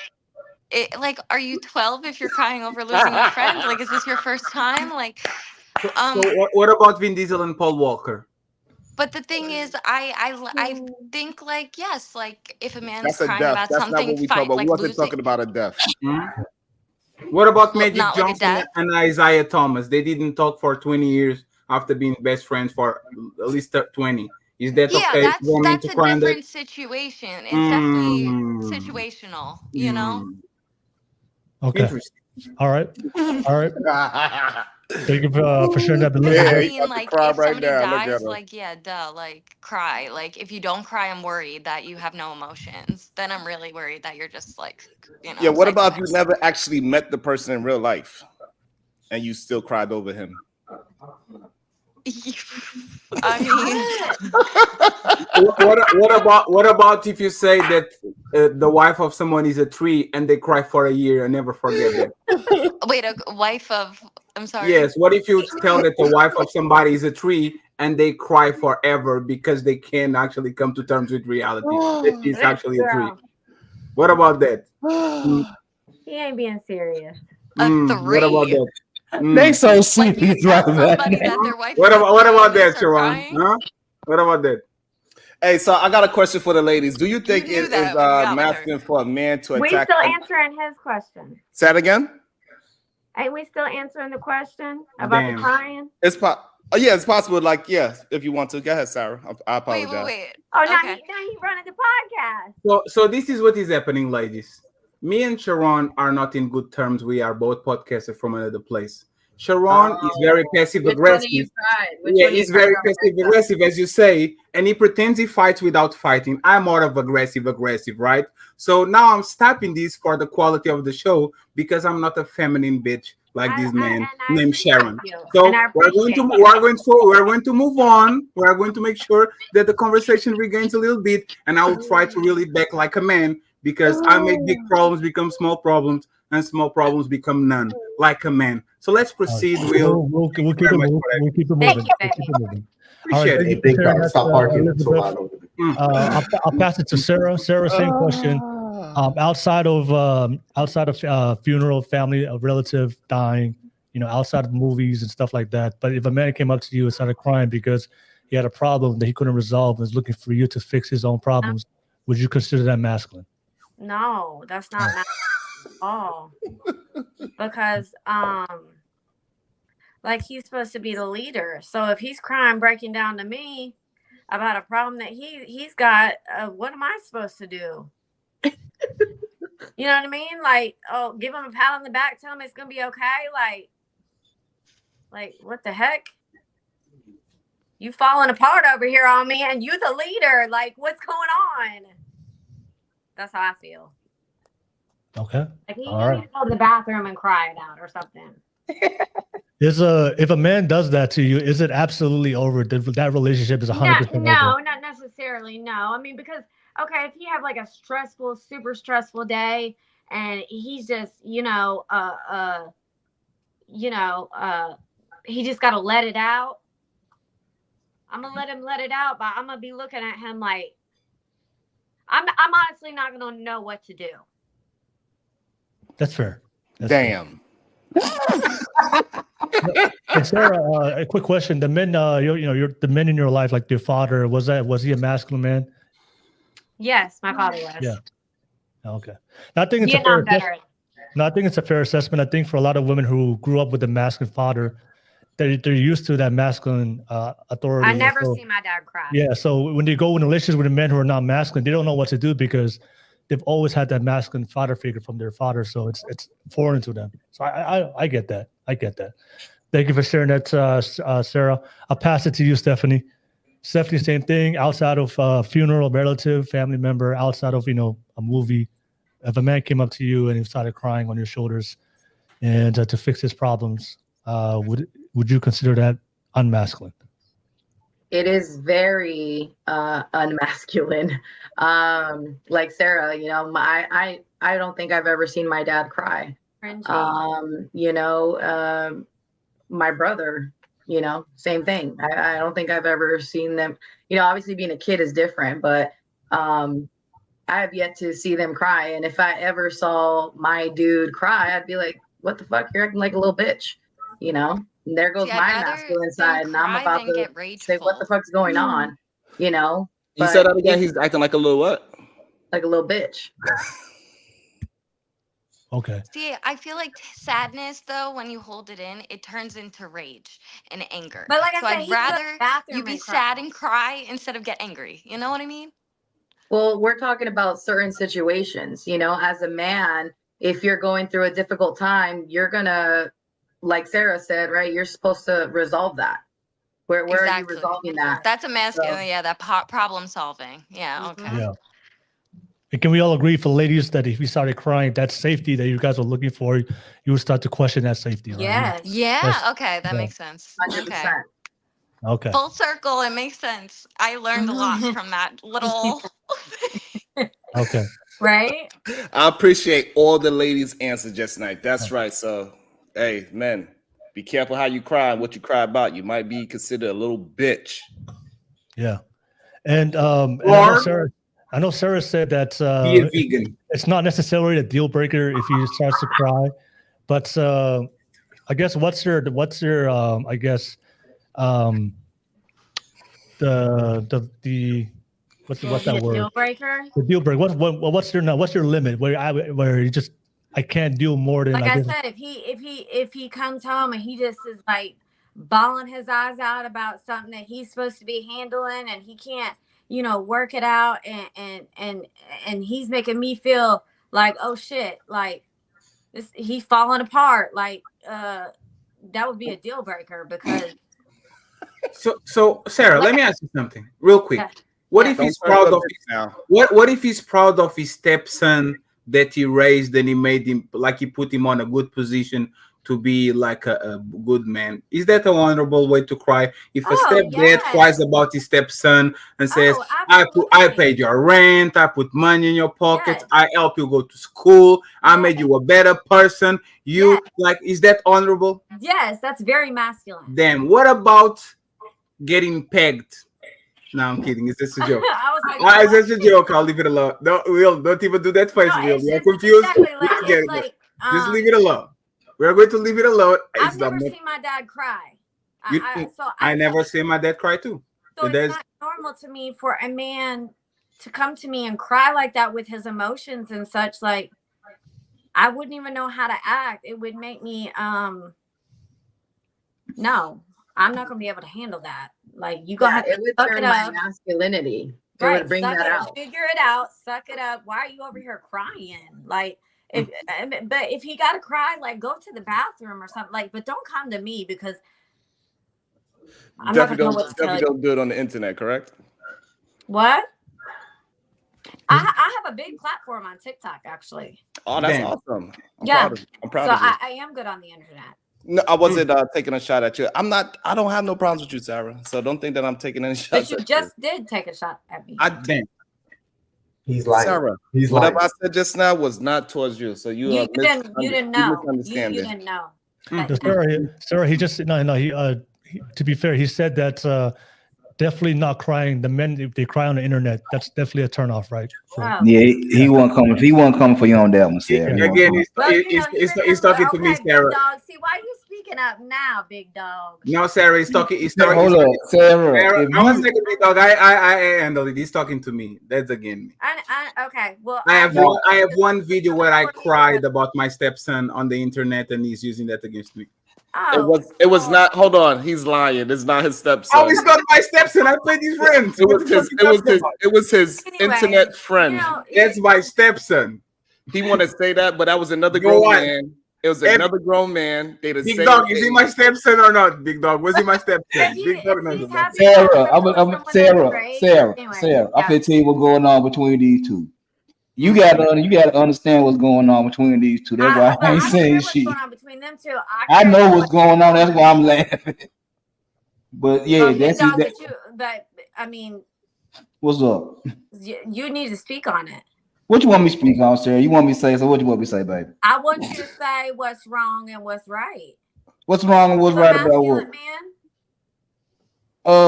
I will cry. I cried at my mama funeral, my dad's funeral, my grandma's funeral. That's okay, baby. I'm talking about what I don't even know his name. What's his name? Who? Sharon. Sharon? Yeah. Sharon. My name is Sharon. Yes. Sharon. Why you tell me his wrong name? No, it's his name. Look at this S. Sharon. Okay. But now, just crying. Big dog. Yes, he has been coming for me for no reason. I did not. He taking little shots here and there. I will admit that. Okay. Why? I don't know. Maybe I last time. But I love your responses though, so you know what I'm saying. Okay, thank you. I love your attitude. You know what I'm saying. That's that fight. I love that right there. Fight back, Sarah. Thank you. Yeah, but that's the thing. Sarah actually should be the baseline for every man. It's not worth it. You don't know how your wife is going to react if you cry. she probably going to like at best possible, like the best, she actually empathetic towards you, and I think it's all because you just cried. At worst, she will actually get turned off by you. So go ahead, go call your friend, go on a fishing Yeah. weekend, cry on the boat, and then go back home. Maybe you have all to lose, you have nothing to win. So Or smoke, there's or nothing to smoke, get. or smoke a lot of weed and say fuck it. Yeah. You know, See, whatever I you knew gotta I do. liked you, Sarah. I knew I liked you. I mean, whatever you gotta do, because like, but I'm like, I'm from the South. I'm very much, you know, Southern values, like maybe not the norm for everybody else around the country. So I'm What, on the what, Bible Belt. what part of the South you come from? I'm Southern Alabama, like Florida, Oh, okay. Panhandle. Oh, okay.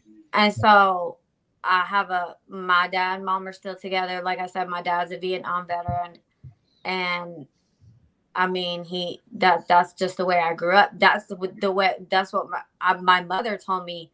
Like you're to be a stay-at-home wife. You take care of the kids. The man's gonna work. Like very I guess Old school traditions, right, Sarah? old school traditions. Yes. So what if so Sarah, so if it's a man on this panel that's doing that, what would you consider that man? Huh? If it's a man on this panel that's doing what you just said, what would you consider that man? On The doing things what? that you just described, that traditional man, you consider that man masculine? That could provide for the woman, that so she could be at home, take care of the kids, stay at home. You consider that masculine man? I mean, that's some of the aspects. Yes. Just a question. Okay. Let me read the super chat real quick. Robert Platinum. Thank you so much for the super chat. Appreciate you with the $2 super chat. Thank you so much, as always. And yeah, let's get BL17. Let's get those likes up. A lot of you guys are tuning in for this show. Appreciate you guys as always in the live chats. Don't forget to like and subscribe. Let's get that live chat popping. And we do have some space on the panel. So if you want to jump on, the link is in the description. Click on that link and you definitely want to jump on. I have one more topic I want to discuss before we conclude the pod, but I'll pass it to 187. Thank you for jumping on as a public guest. But 187, what did you want to add on to the conversation? Go ahead, 187. You're on mute. Damn. Hey man, hey, what's up, guys? What's going on, beautiful ladies, guys on the panel? Bumbaclad. Yeah, I'm enjoying everybody's perspective on masculinity. You know, some of them sound kind of outlandish, but yeah, I'm digging it. All right. Appreciate for jumping on 187. But the last topic I want to discuss was the last part of tonight's topic. We were talking about femininity. We were talking about making women soft. The last one is about happiness. You know, there's a lot of women out there saying that the reason why they left, or the reason why they got divorced, or the reason why they broke up the relationship because she wasn't happy. So you know, there's that saying, happy wife, happy life. Yeah. You know, I disagree with it, but that's what I hear online. But I'll pass it to you, ladies. Is it the man's responsibility to make you happy in the relationship? All right, so let me start with you, Elizabeth, and I'll go around the ladies, and I'll come back to the fellas. Elizabeth, go ahead. Is it the man's relationship? You know, we're talking about is it the man's is it the man's responsibility to make you happy in the relationship? Go ahead, Elizabeth. No, but you could definitely have fun together, like, and you know, not only be lovers, but also be best friends. And that comes with happiness and fun times. And I think putting the expectation of happiness is almost making it harder to find it. So that's my take on it. Okay. All right. Thank you so much, Elizabeth. We'll keep it moving. I'll pass it to you, Stephanie. Stephanie, same question. Is it the man's responsibility to make you happy in the relationship? No, but he definitely has to satisfy me sexually. Oh, so you have to be happy sexually. Okay. Yeah. All right. Is he, if he provides everything else, but you're not happy sexually, would that still be a problem for you? Absolutely. Okay.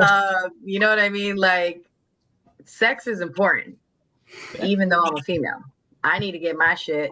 You know what I mean? I don't believe in cheating, but if you cannot satisfy me, that's where I'm going to go. You know what I mean? And I don't want that. So you need to be making me happy sexually. Okay. Would you tell him what to do to satisfy you? Absolutely. Okay. Yeah. I would let him know. I'm very vocal. Not as much today, but you know, I would let him know, and you have to be a certain size to get on this roller coaster. Oh, you a size queen. That's what I'm No, thinking. we're not a size queen, because I don't need, 12 inches. That's too fucking much. So 10? No, that's too much too. That's way too much. I'm happy with average, which is 5.5 to 6. That's happy. But even if you have that, you may not know what to do with it. The right? flex Sharon, she doesn't go for 3. Oh yeah, anything below 4 is a no. Okay.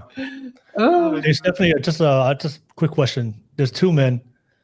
One man is doesn't have his life together, but he can satisfy you and make you happy sexually.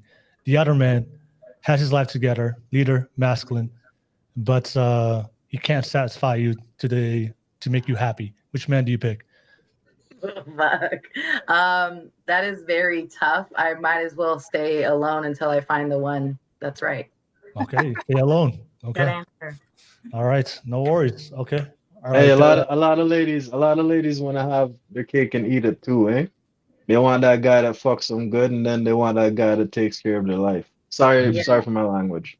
It's okay. And I have a saying, nice guys finish last, and it's usually because their dick is small. Damn. Damn. Yeah.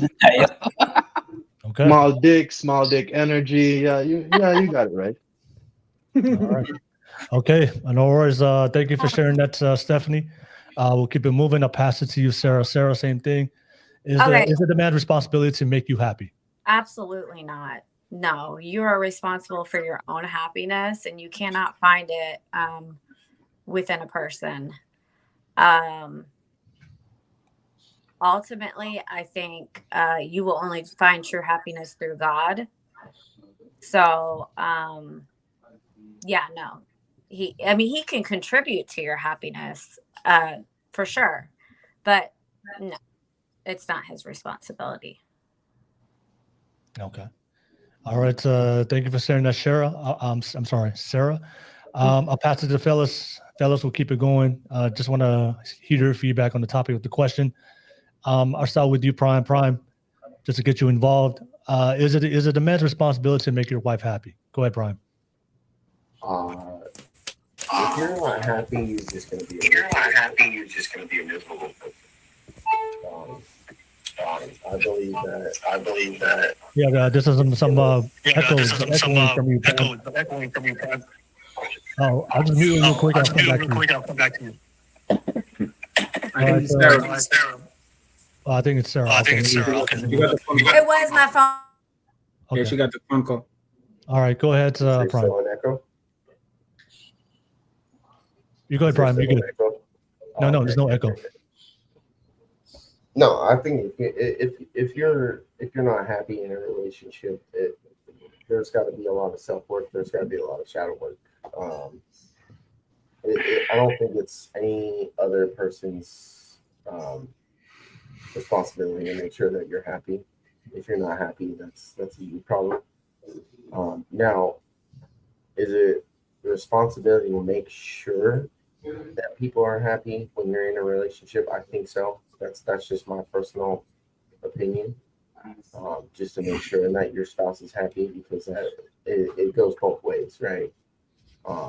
Making sure that both of each other are on your A game and moving forward together. So yeah. Okay. All right. Thank you for sharing that, Prime. We'll keep it moving to the fellas. I pass it to you on 187. 187, is it the man's responsibility to make his woman happy? No.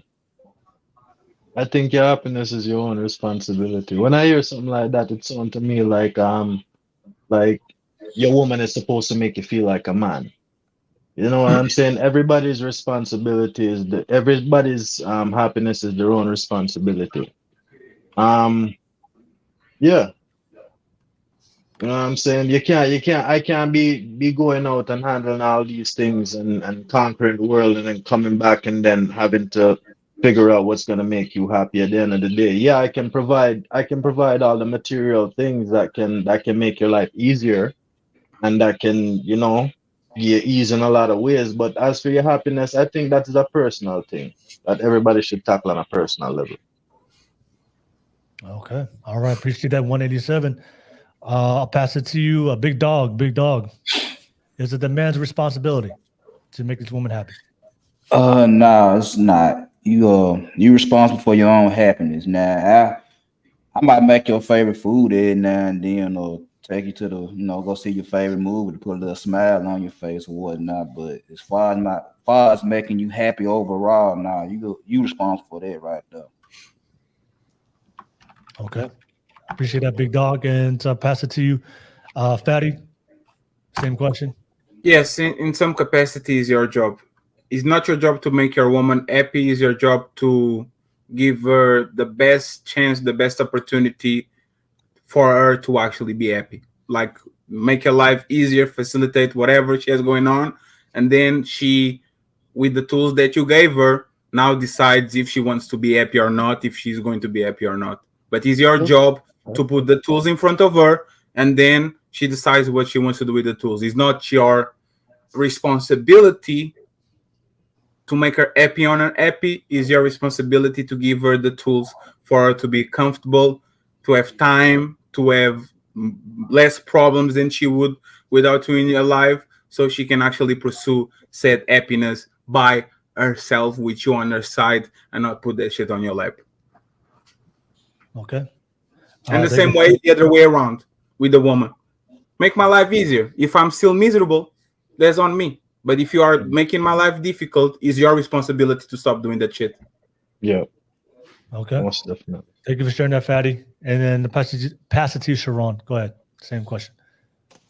So, no, I mean, I think we all probably gonna have to be in agreement with this part. Nobody can be responsible for your own emotions. If you're a happy person or a sad person, that has really nothing to do with me. Can I make you happy or sad by give you a present, cook your favorite meal like Big Dog said? Yes, those things, they fluctuate up and down, but you are solely responsible for your own actions and your own thoughts, your own happiness, your own sadness. I cannot do any of those things for you. No. Okay.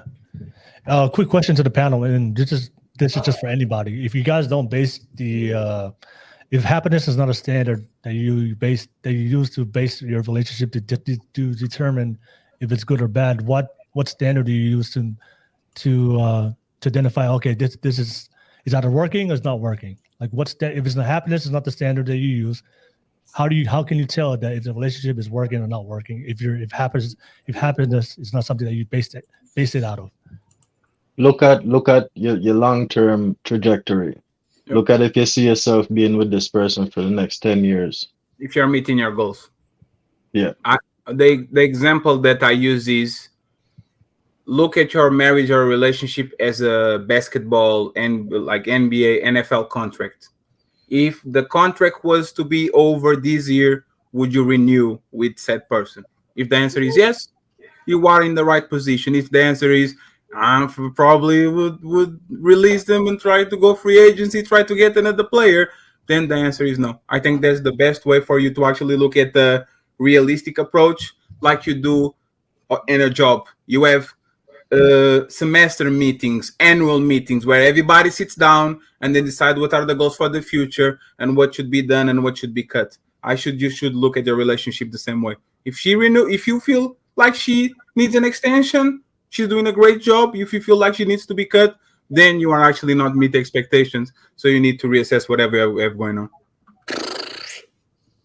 Okay. Sharon had something to say. Sharon, you disagree? Oh, thank you for paying me so much attention. I appreciate you. You are doing. No, I heard. You're doing too much. It's hard to ignore you. I know you pay attention to me so much. It's hard for you to do. No, you are being like, but you are very expressive. You see what I'm saying? Like you are about Don't wink ballerina. at me. Don't wink at me. No, we're not looking. You are you did the like you were the horse. You see what I'm saying? Like the what No, you have to say. because when we talk about long-term relationship, you cannot be thinking about negotiate your contract every year. That is insane. If you are going to be with somebody, you decide, hey, we're gonna do this damn thing. We're gonna get married. We already signed that contract. Our contract is forever. We got to figure this shit out together. We got to keep on moving. One thing we got to do is not interject when somebody's talking. That's a good advice. Sorry, apologize. That is good advice. And we shouldn't laugh at things that are not funny just because your favorite guy said it. That's kind of little. Okay, Sharon, continue. Like, what is your disagreement? I was talking. I don't know why you think that you need to tell me. Because Jamaica was doing sounds the same way you're doing sounds. This is insane. This is so Will, do you see this? Will, do you see this? When I was talking, he was making noise, right? He's fine. Now you're talking, Jamaica is doing noise, and now you're upset. Why? This is not true. You was finished talking. Let's let Sharon finish, and then we'll come back. We'll come back to everybody. Go ahead. Go, Sharon. So if you are going to be in a Sarah, come back. Go ahead. Leave and come back, Sarah, please. So if we are going to have an honest conversation about successful, long-lasting relationship, you cannot talk about we going back to the drawing board every year to see if we got to negotiate something. No, we got to get through things. We cannot just jump up and leave somebody on the first sign of an argument or first sign somebody disagrees with me or whatever the case is that you're saying. No, we got to deal with this together. We got to sit down. We got to communicate, and we got to get through this life together. We got plans, and we got to do accomplishments. That's what we got to do. You know the NBA contract is guaranteed, right? I can literally sign a contract for 5 years, and then on the end of 5 years, I literally resign you. I don't have to start brand new. I just have to assess where we are, talk with you. Do you want to continue? Do you see yourself with me in the long range in 5 years? And we do another extension. Now the kids are in high school. What about now? Do you want to continue? Yeah, we're doing great. Now the kids are in college. The kids graduated. Are you okay? Because you know right now you are literally Michael Jordan. You've been playing for us for 18 years. Are you sure you want to continue? Absolutely. And there's one point of time where Michael Jordan is going to leave and going to join the Washington Wizards. There's life. That's what it is. Everybody understands it. So grow up. Your marriage, just like your job, just like your friends, should be results based. If you're working, continue. If he's not, don't keep your friend because you told him you're going to be his friend forever. Drop him and move along. Is that what we do as men and women? We should stop romanticizing being together just for the sake of being together. Thank you very much. Okay. The problem is. Say something. Yeah. Go ahead, Stephanie. I kind of agree with both Sharon and Patty. I'm echoing. You're good. Okay. I think they both bring up valid points. However, these are things that you should be discussing prior to making a commitment. But what I will say is that kind of like what Fatty was saying, when you treat this like work, right, you're consistently reevaluated. Every relationship should be reevaluated where you stand, but it shouldn't be to separate, right? Because if you believe in marriage, it should be that person only, right? Your goal shouldn't be to divorce. You should work as a team. But again, the reassessment is needed because everybody has their trials and tribulations as time progresses within the relationship. It could be someone lost a job, someone lost a family, someone got injured, right? And then those are where you start to do the reassessment, but the goal is to work together at the end of the day. So I kind of agree with both. Okay. All right. Thank you, Stephanie. Elizabeth, did you want to add on? They're talking about if happiness is not a standard they're going to use to determine the success of a relationship, what do you base it out of then if it's not happiness? So I would say that, if you're, fighting a lot and like over little things, like that's usually a sign like things are starting to need to be I understand the reassessment, but I also like the idea of like, you want to be able to trust that you'll be with somebody forever and you'll get through those tough times and you'll work through them and be there for each other through it all. But there's just some deal breakers, you got to be careful with and you got to know your boundaries. But I agree, like kind of say that right from the beginning of the relationship. But if you're starting to not feel happy in the relationship, just be honest. Like, hey, something's not going right now, and I'm noticing there's a change. And hopefully, you two could either you got to work on yourself and go to therapy, but maybe if it involves like your person's disappointing you in something and they're doing something that's bothering you, yeah, you got to speak up. But rage, the aggression, doesn't work. The like just picking at each other is more like, okay, what's the problem here? Let's discuss the elephant in the room and move forward. If this is something that we could do, then we could do it. But if you can't, then maybe you're just not meant to be. There's so many other people in the world, like it's okay. Like but for the most part, try to make it work. We got to try. Like I feel like we're really quick to leave things nowadays in this generation. Great point. All right, thank you, Elizabeth. You're welcome.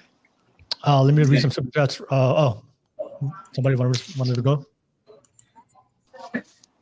Oh, you guys good? Okay. Joe donated a super chat. Sharon, a trigger. No. Hey, okay. can I ask you a question, Will? Yeah, go ahead. Spell Aaron. Say that again. All right. Aaron is spelled Aaron, right? Yeah. It's Aaron. If you take off the first A and put SH, isn't it Sharon?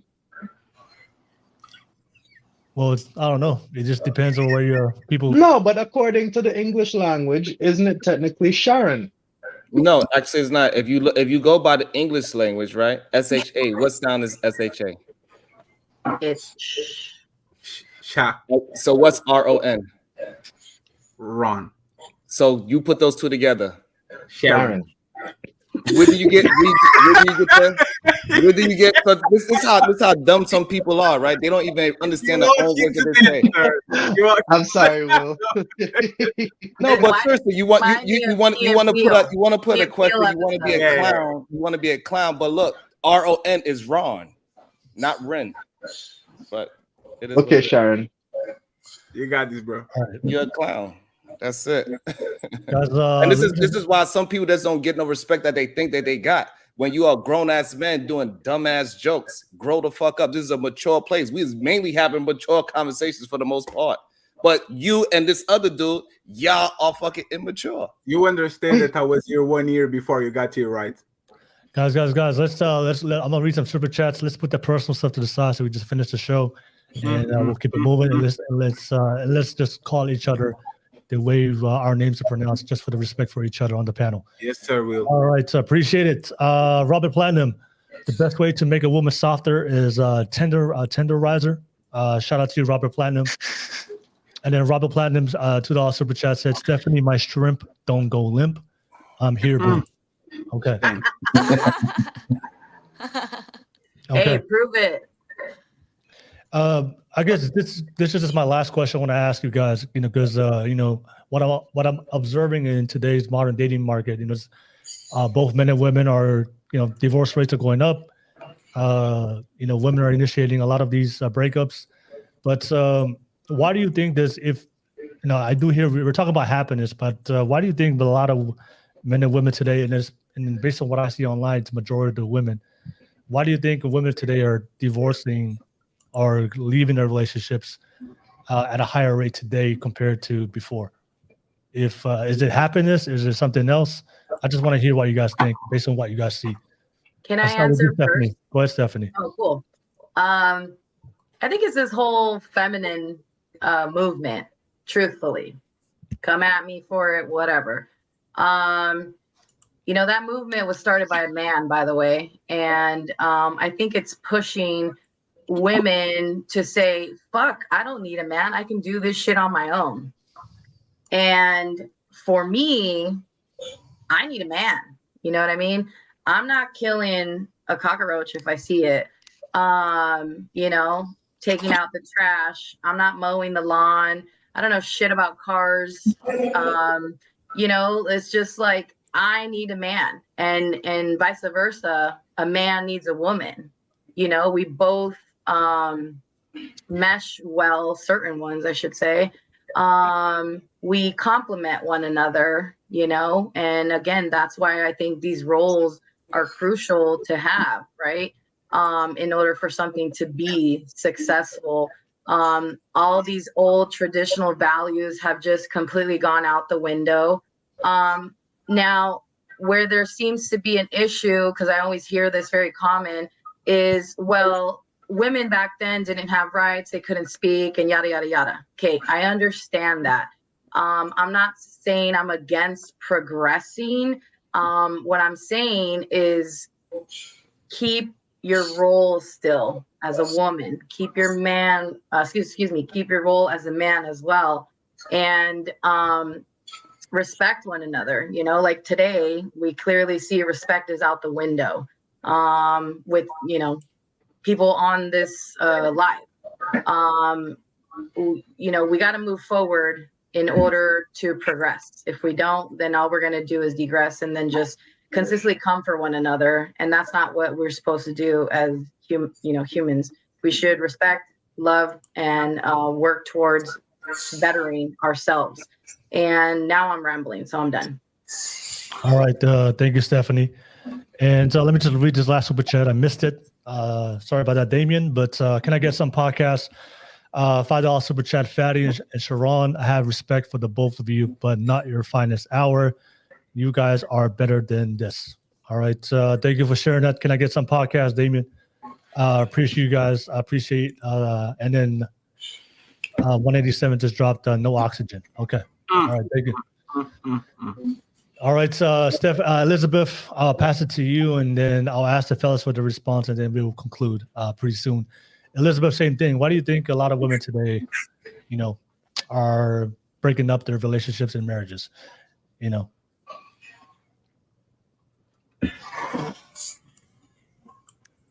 Oh, you're on mute. I think you're on mute, Elizabeth. Sorry about that. So basically, I think that, we're just starting to look more into ourselves and realize that maybe what we originally thought we wanted wasn't something that we really did. I mean, also, like I said before, we're so quick to leaving, and like you might think the grass is greener on the other side, but it's not. Like, I don't know, people just think that way a lot of the time, but it really is in its own situation. Is it meant to be? Is it not? But yeah, so I agree though. It's just more of us trying to figure out what we want and what we like, and the world is changing, so we're changing, and relationships grow apart. I grew up in a family where my parents were together for 20 something years, and then when I was 4 years old, they divorced, and so I saw a gratefully healthy co-parenting situation, but they've dated, and I'm just used to the idea of like, yeah, sometimes things work and sometimes they don't, because they were healthier co-parents than if they decided to stay together and fight in front of us children all the time. So. Okay. All right. Thank you for sharing that, Elizabeth. Quick question to Elizabeth and Stephanie. Do you guys believe in like in divorce? Like, do you guys, if something outside of physical abuse, outside of violence, if outside of those extreme reasons, but would you, if the man, if you guys had problems, because every relationship has problems, but if you get married, with a man and outside of all, no drugs, no alcoholism, no cheating, no beating, no violence, would you be able to stay with that man forever and work it out? Yeah, if there was none of those issues, I don't believe in divorce. So if I'm marrying you, like I want this to work forever and be forever. So like that's why in that moment, like saying I do or yes, like is a very important commitment, and don't take it lightly, Okay. Same thing you do with you, Stephanie? Yeah, I mean, like I said, I don't believe in divorce. I mean, unless his dick get caught off. I'm just kidding. Jeez. No, I that was a joke, people. Oh Lord. Before someone gets set off. No, I Oh. don't. I genuinely don't believe in divorce. You know, I'm extremely loyal. When I make that decision, you know, whenever it happens, it's strictly going to be me and that person. And someone mentioned, I think Fatty said it earlier, where it's just like, okay, well, one day it's going to be 20% and then 80, and then that's where you work as a team, you know. And then again, you reevaluate where your relationship's at, you know, where you're lacking, work on your communication, consistency, respect, loyalty, boundaries, right? Because sometimes when you're with someone for such a long time, you forget those certain things, and then that now is becoming a problem, you know. So Yeah. just, I'm big on communication and respect. You Will, can I say just like 5 seconds? Yeah, go ahead. I don't believe them, because I guarantee you they broke off relationships before where none of the abuse or things like that were involved. They just broke up because they felt like it. They were bored. Or is it So, different? Is it different with dating and a marriage, right? Do you think it's different or no, no? because it depends. Elizabeth and Stephanie, do you engage into relationship of boyfriend and girlfriend if you don't see a future, a long-term future, with the person that you're actually calling boyfriend? I wouldn't have even gotten a relationship if I didn't see a future, truthfully. I mean, like, So you're looking as a step for marriage, right? Is like is the pre-game for the real game. Do you see it as that, right? I mean, that's dating, I guess, right? That's fair. Did you ever broke a relationship that didn't involve abuse before? You said, I don't want to be with you anymore. You don't beat me. You don't do the things that we talk about, but I don't want to be with you anymore. Ever? Does that ever happen? So, I've been in 3 other relationships before Mm-hmm. mine, and the first one I was broken up with. The second Mm-hmm. one, he was emotionally abusive and verbally abusive, so I broke up with him, so that was a good reason. And then my last one, I was broken up with. So it was mostly the other That's end, and then me one time. actually rare. A woman being break up with, that's actually not happened. That doesn't happen a lot. That is interesting. Yeah. I don't have more questions. Okay. All right. Yeah, for me, you know, the reason I'm single is because I have yet to meet, well, you know, I already started on the topic initially in the beginning. I had to deal with being an alcoholic, which thankfully God saved me from. On top of that, I had a lot of healing to do, right? So I know the person that I was before pushed many good men away, and that's my mistake that I can own up to and admit, because we're humans, we all make mistakes, right? But moving forward, I do find myself being a little more picky when it comes to dating someone, because it is for long term eventually. It isn't to just hang out with, you know, tomorrow night. It is, I'm dating with intentions now, on a clearer mind. Okay. All right. Thank you for sharing that, Stephanie. And I'm just going to go around with a quick response from the fellas. If anything you want to add on before we conclude, I'll start with you, Sharon. Anything you want to add on? You know, they're talking about long-term marriages and why a lot of people divorce and break up relationships today. So I think the rate that is I believe is like 80 to 70% that women initiate divorces. But the real reason I believe, even though we can't prove it, right? But the top 5 reasons why females would do it is because infidelity, financial problems, abuse, lack of communication, lack of intimacy, alcohol, all the things that you named before. And so a lot of those things men tend to insinuate, and that's why they get divorced, because the man is going to stay whilst he's doing all the goddamn abusing.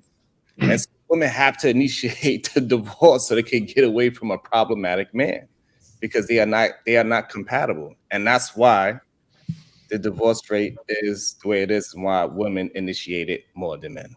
Or women, they have no words and they will upgrade you if they find a better deal. That might be probable. I'll pass it to Big Dog. One that comes 187, I'll come to Joe, and then we'll conclude. Big Dog, anything you want to add on? Go ahead. I think why the divorce rate so high now is that nobody want to go through the down parts of a marriage or a relationship. It's like everybody want to be boyfriend, girlfriend, husband, and wife when everything positive. But as soon as we get a speed bump, a hurdle, or something like that, then it's every man for themselves. So I think that's the main reason why we see an uptick in divorces because women don't want to stay around for the struggle. They'll stay around as long as everything pretty. But as soon as that dog bumpy road come ahead, then they ready to move and try to find another smooth way out to they happiness. So I think that's really what it is. Okay. Thank you, big dog. 187. You took the words out of my mouth, bro. Nobody want to go through nothing with the person that they choose to be down with. It's like a lot of these people don't realize that you never have just constant sunshine because it would be a fucking drought. You have to have storms and rain. You have to go through some shit with the person that you're with.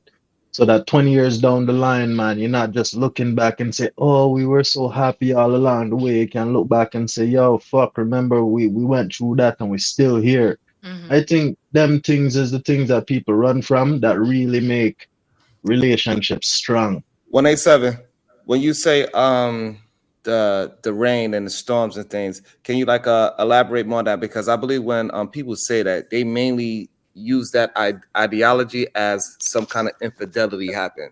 And what I think that you mean by the storms, you're talking more about trials and tribulations through life and not through some kind of infidelity or cheating.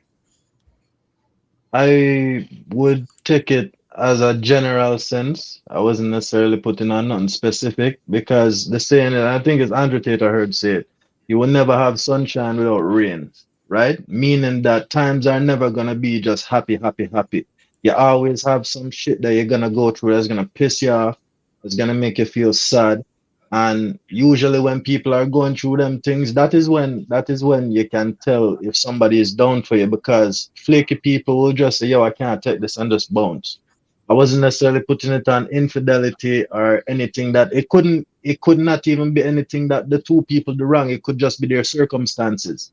Right? And then the woman is say, yo, fuck this, I can go be with Chad down the road. He got money. I ain't gotta deal with this shit. Or the guy just say, yo, fuck you, I can do bad all by myself. Not necessarily nothing to do with infidelity. Okay. All right. Thank you for sharing that 187. And then Fatty, anything you want to add on and we'll conclude. Go ahead, Fatty. No, I'm actually good. I'm happy. I think Damien needs to stop being sensitive. But thank you for the super chat, Damien, and supporting the show. I actually appreciate everybody here. I think we are a little bit mature. Today we got a little bit immature. But anyway, I think it was a fun show. It was an interesting show. Sometimes you cry, sometimes you laugh. Oh, is that not final considerations?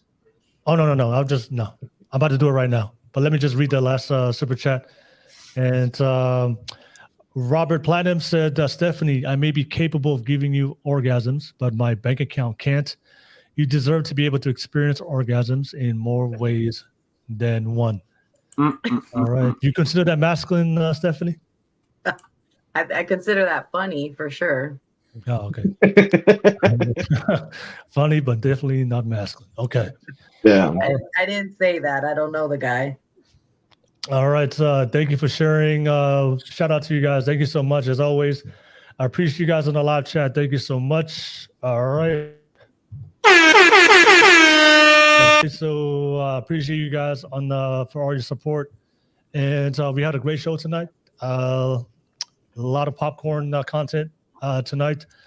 But as always, I appreciate you guys being part of the show. Shout out to the panel. Thank you so much for making the time. I know we agreed and disagreed on a lot of things. But ultimately, thank you for continuing on and continuing the conversation. But I'll pass it to everybody. What's your final thoughts from tonight's convo? How can people find you? I know all of you guys have social media platforms and podcasts, and so that way people can support you. And shout out to everybody, Sharon's supporters, Fatty supporters, Big Dog supporters, 187, and everybody who came here to support the person who on the panel. I appreciate you guys. Thank you so much. Don't forget to like and subscribe. If you saw value in the show, we do this every single Wednesday, so get notified when we do go live next time. And I see a lot of new names, so I appreciate you guys. Everybody was the first time here on the show. Thank you so much. But I'll pass it back to the panel final thoughts. How can people find you? I'll start with the ladies. Thank you so much, ladies. First time.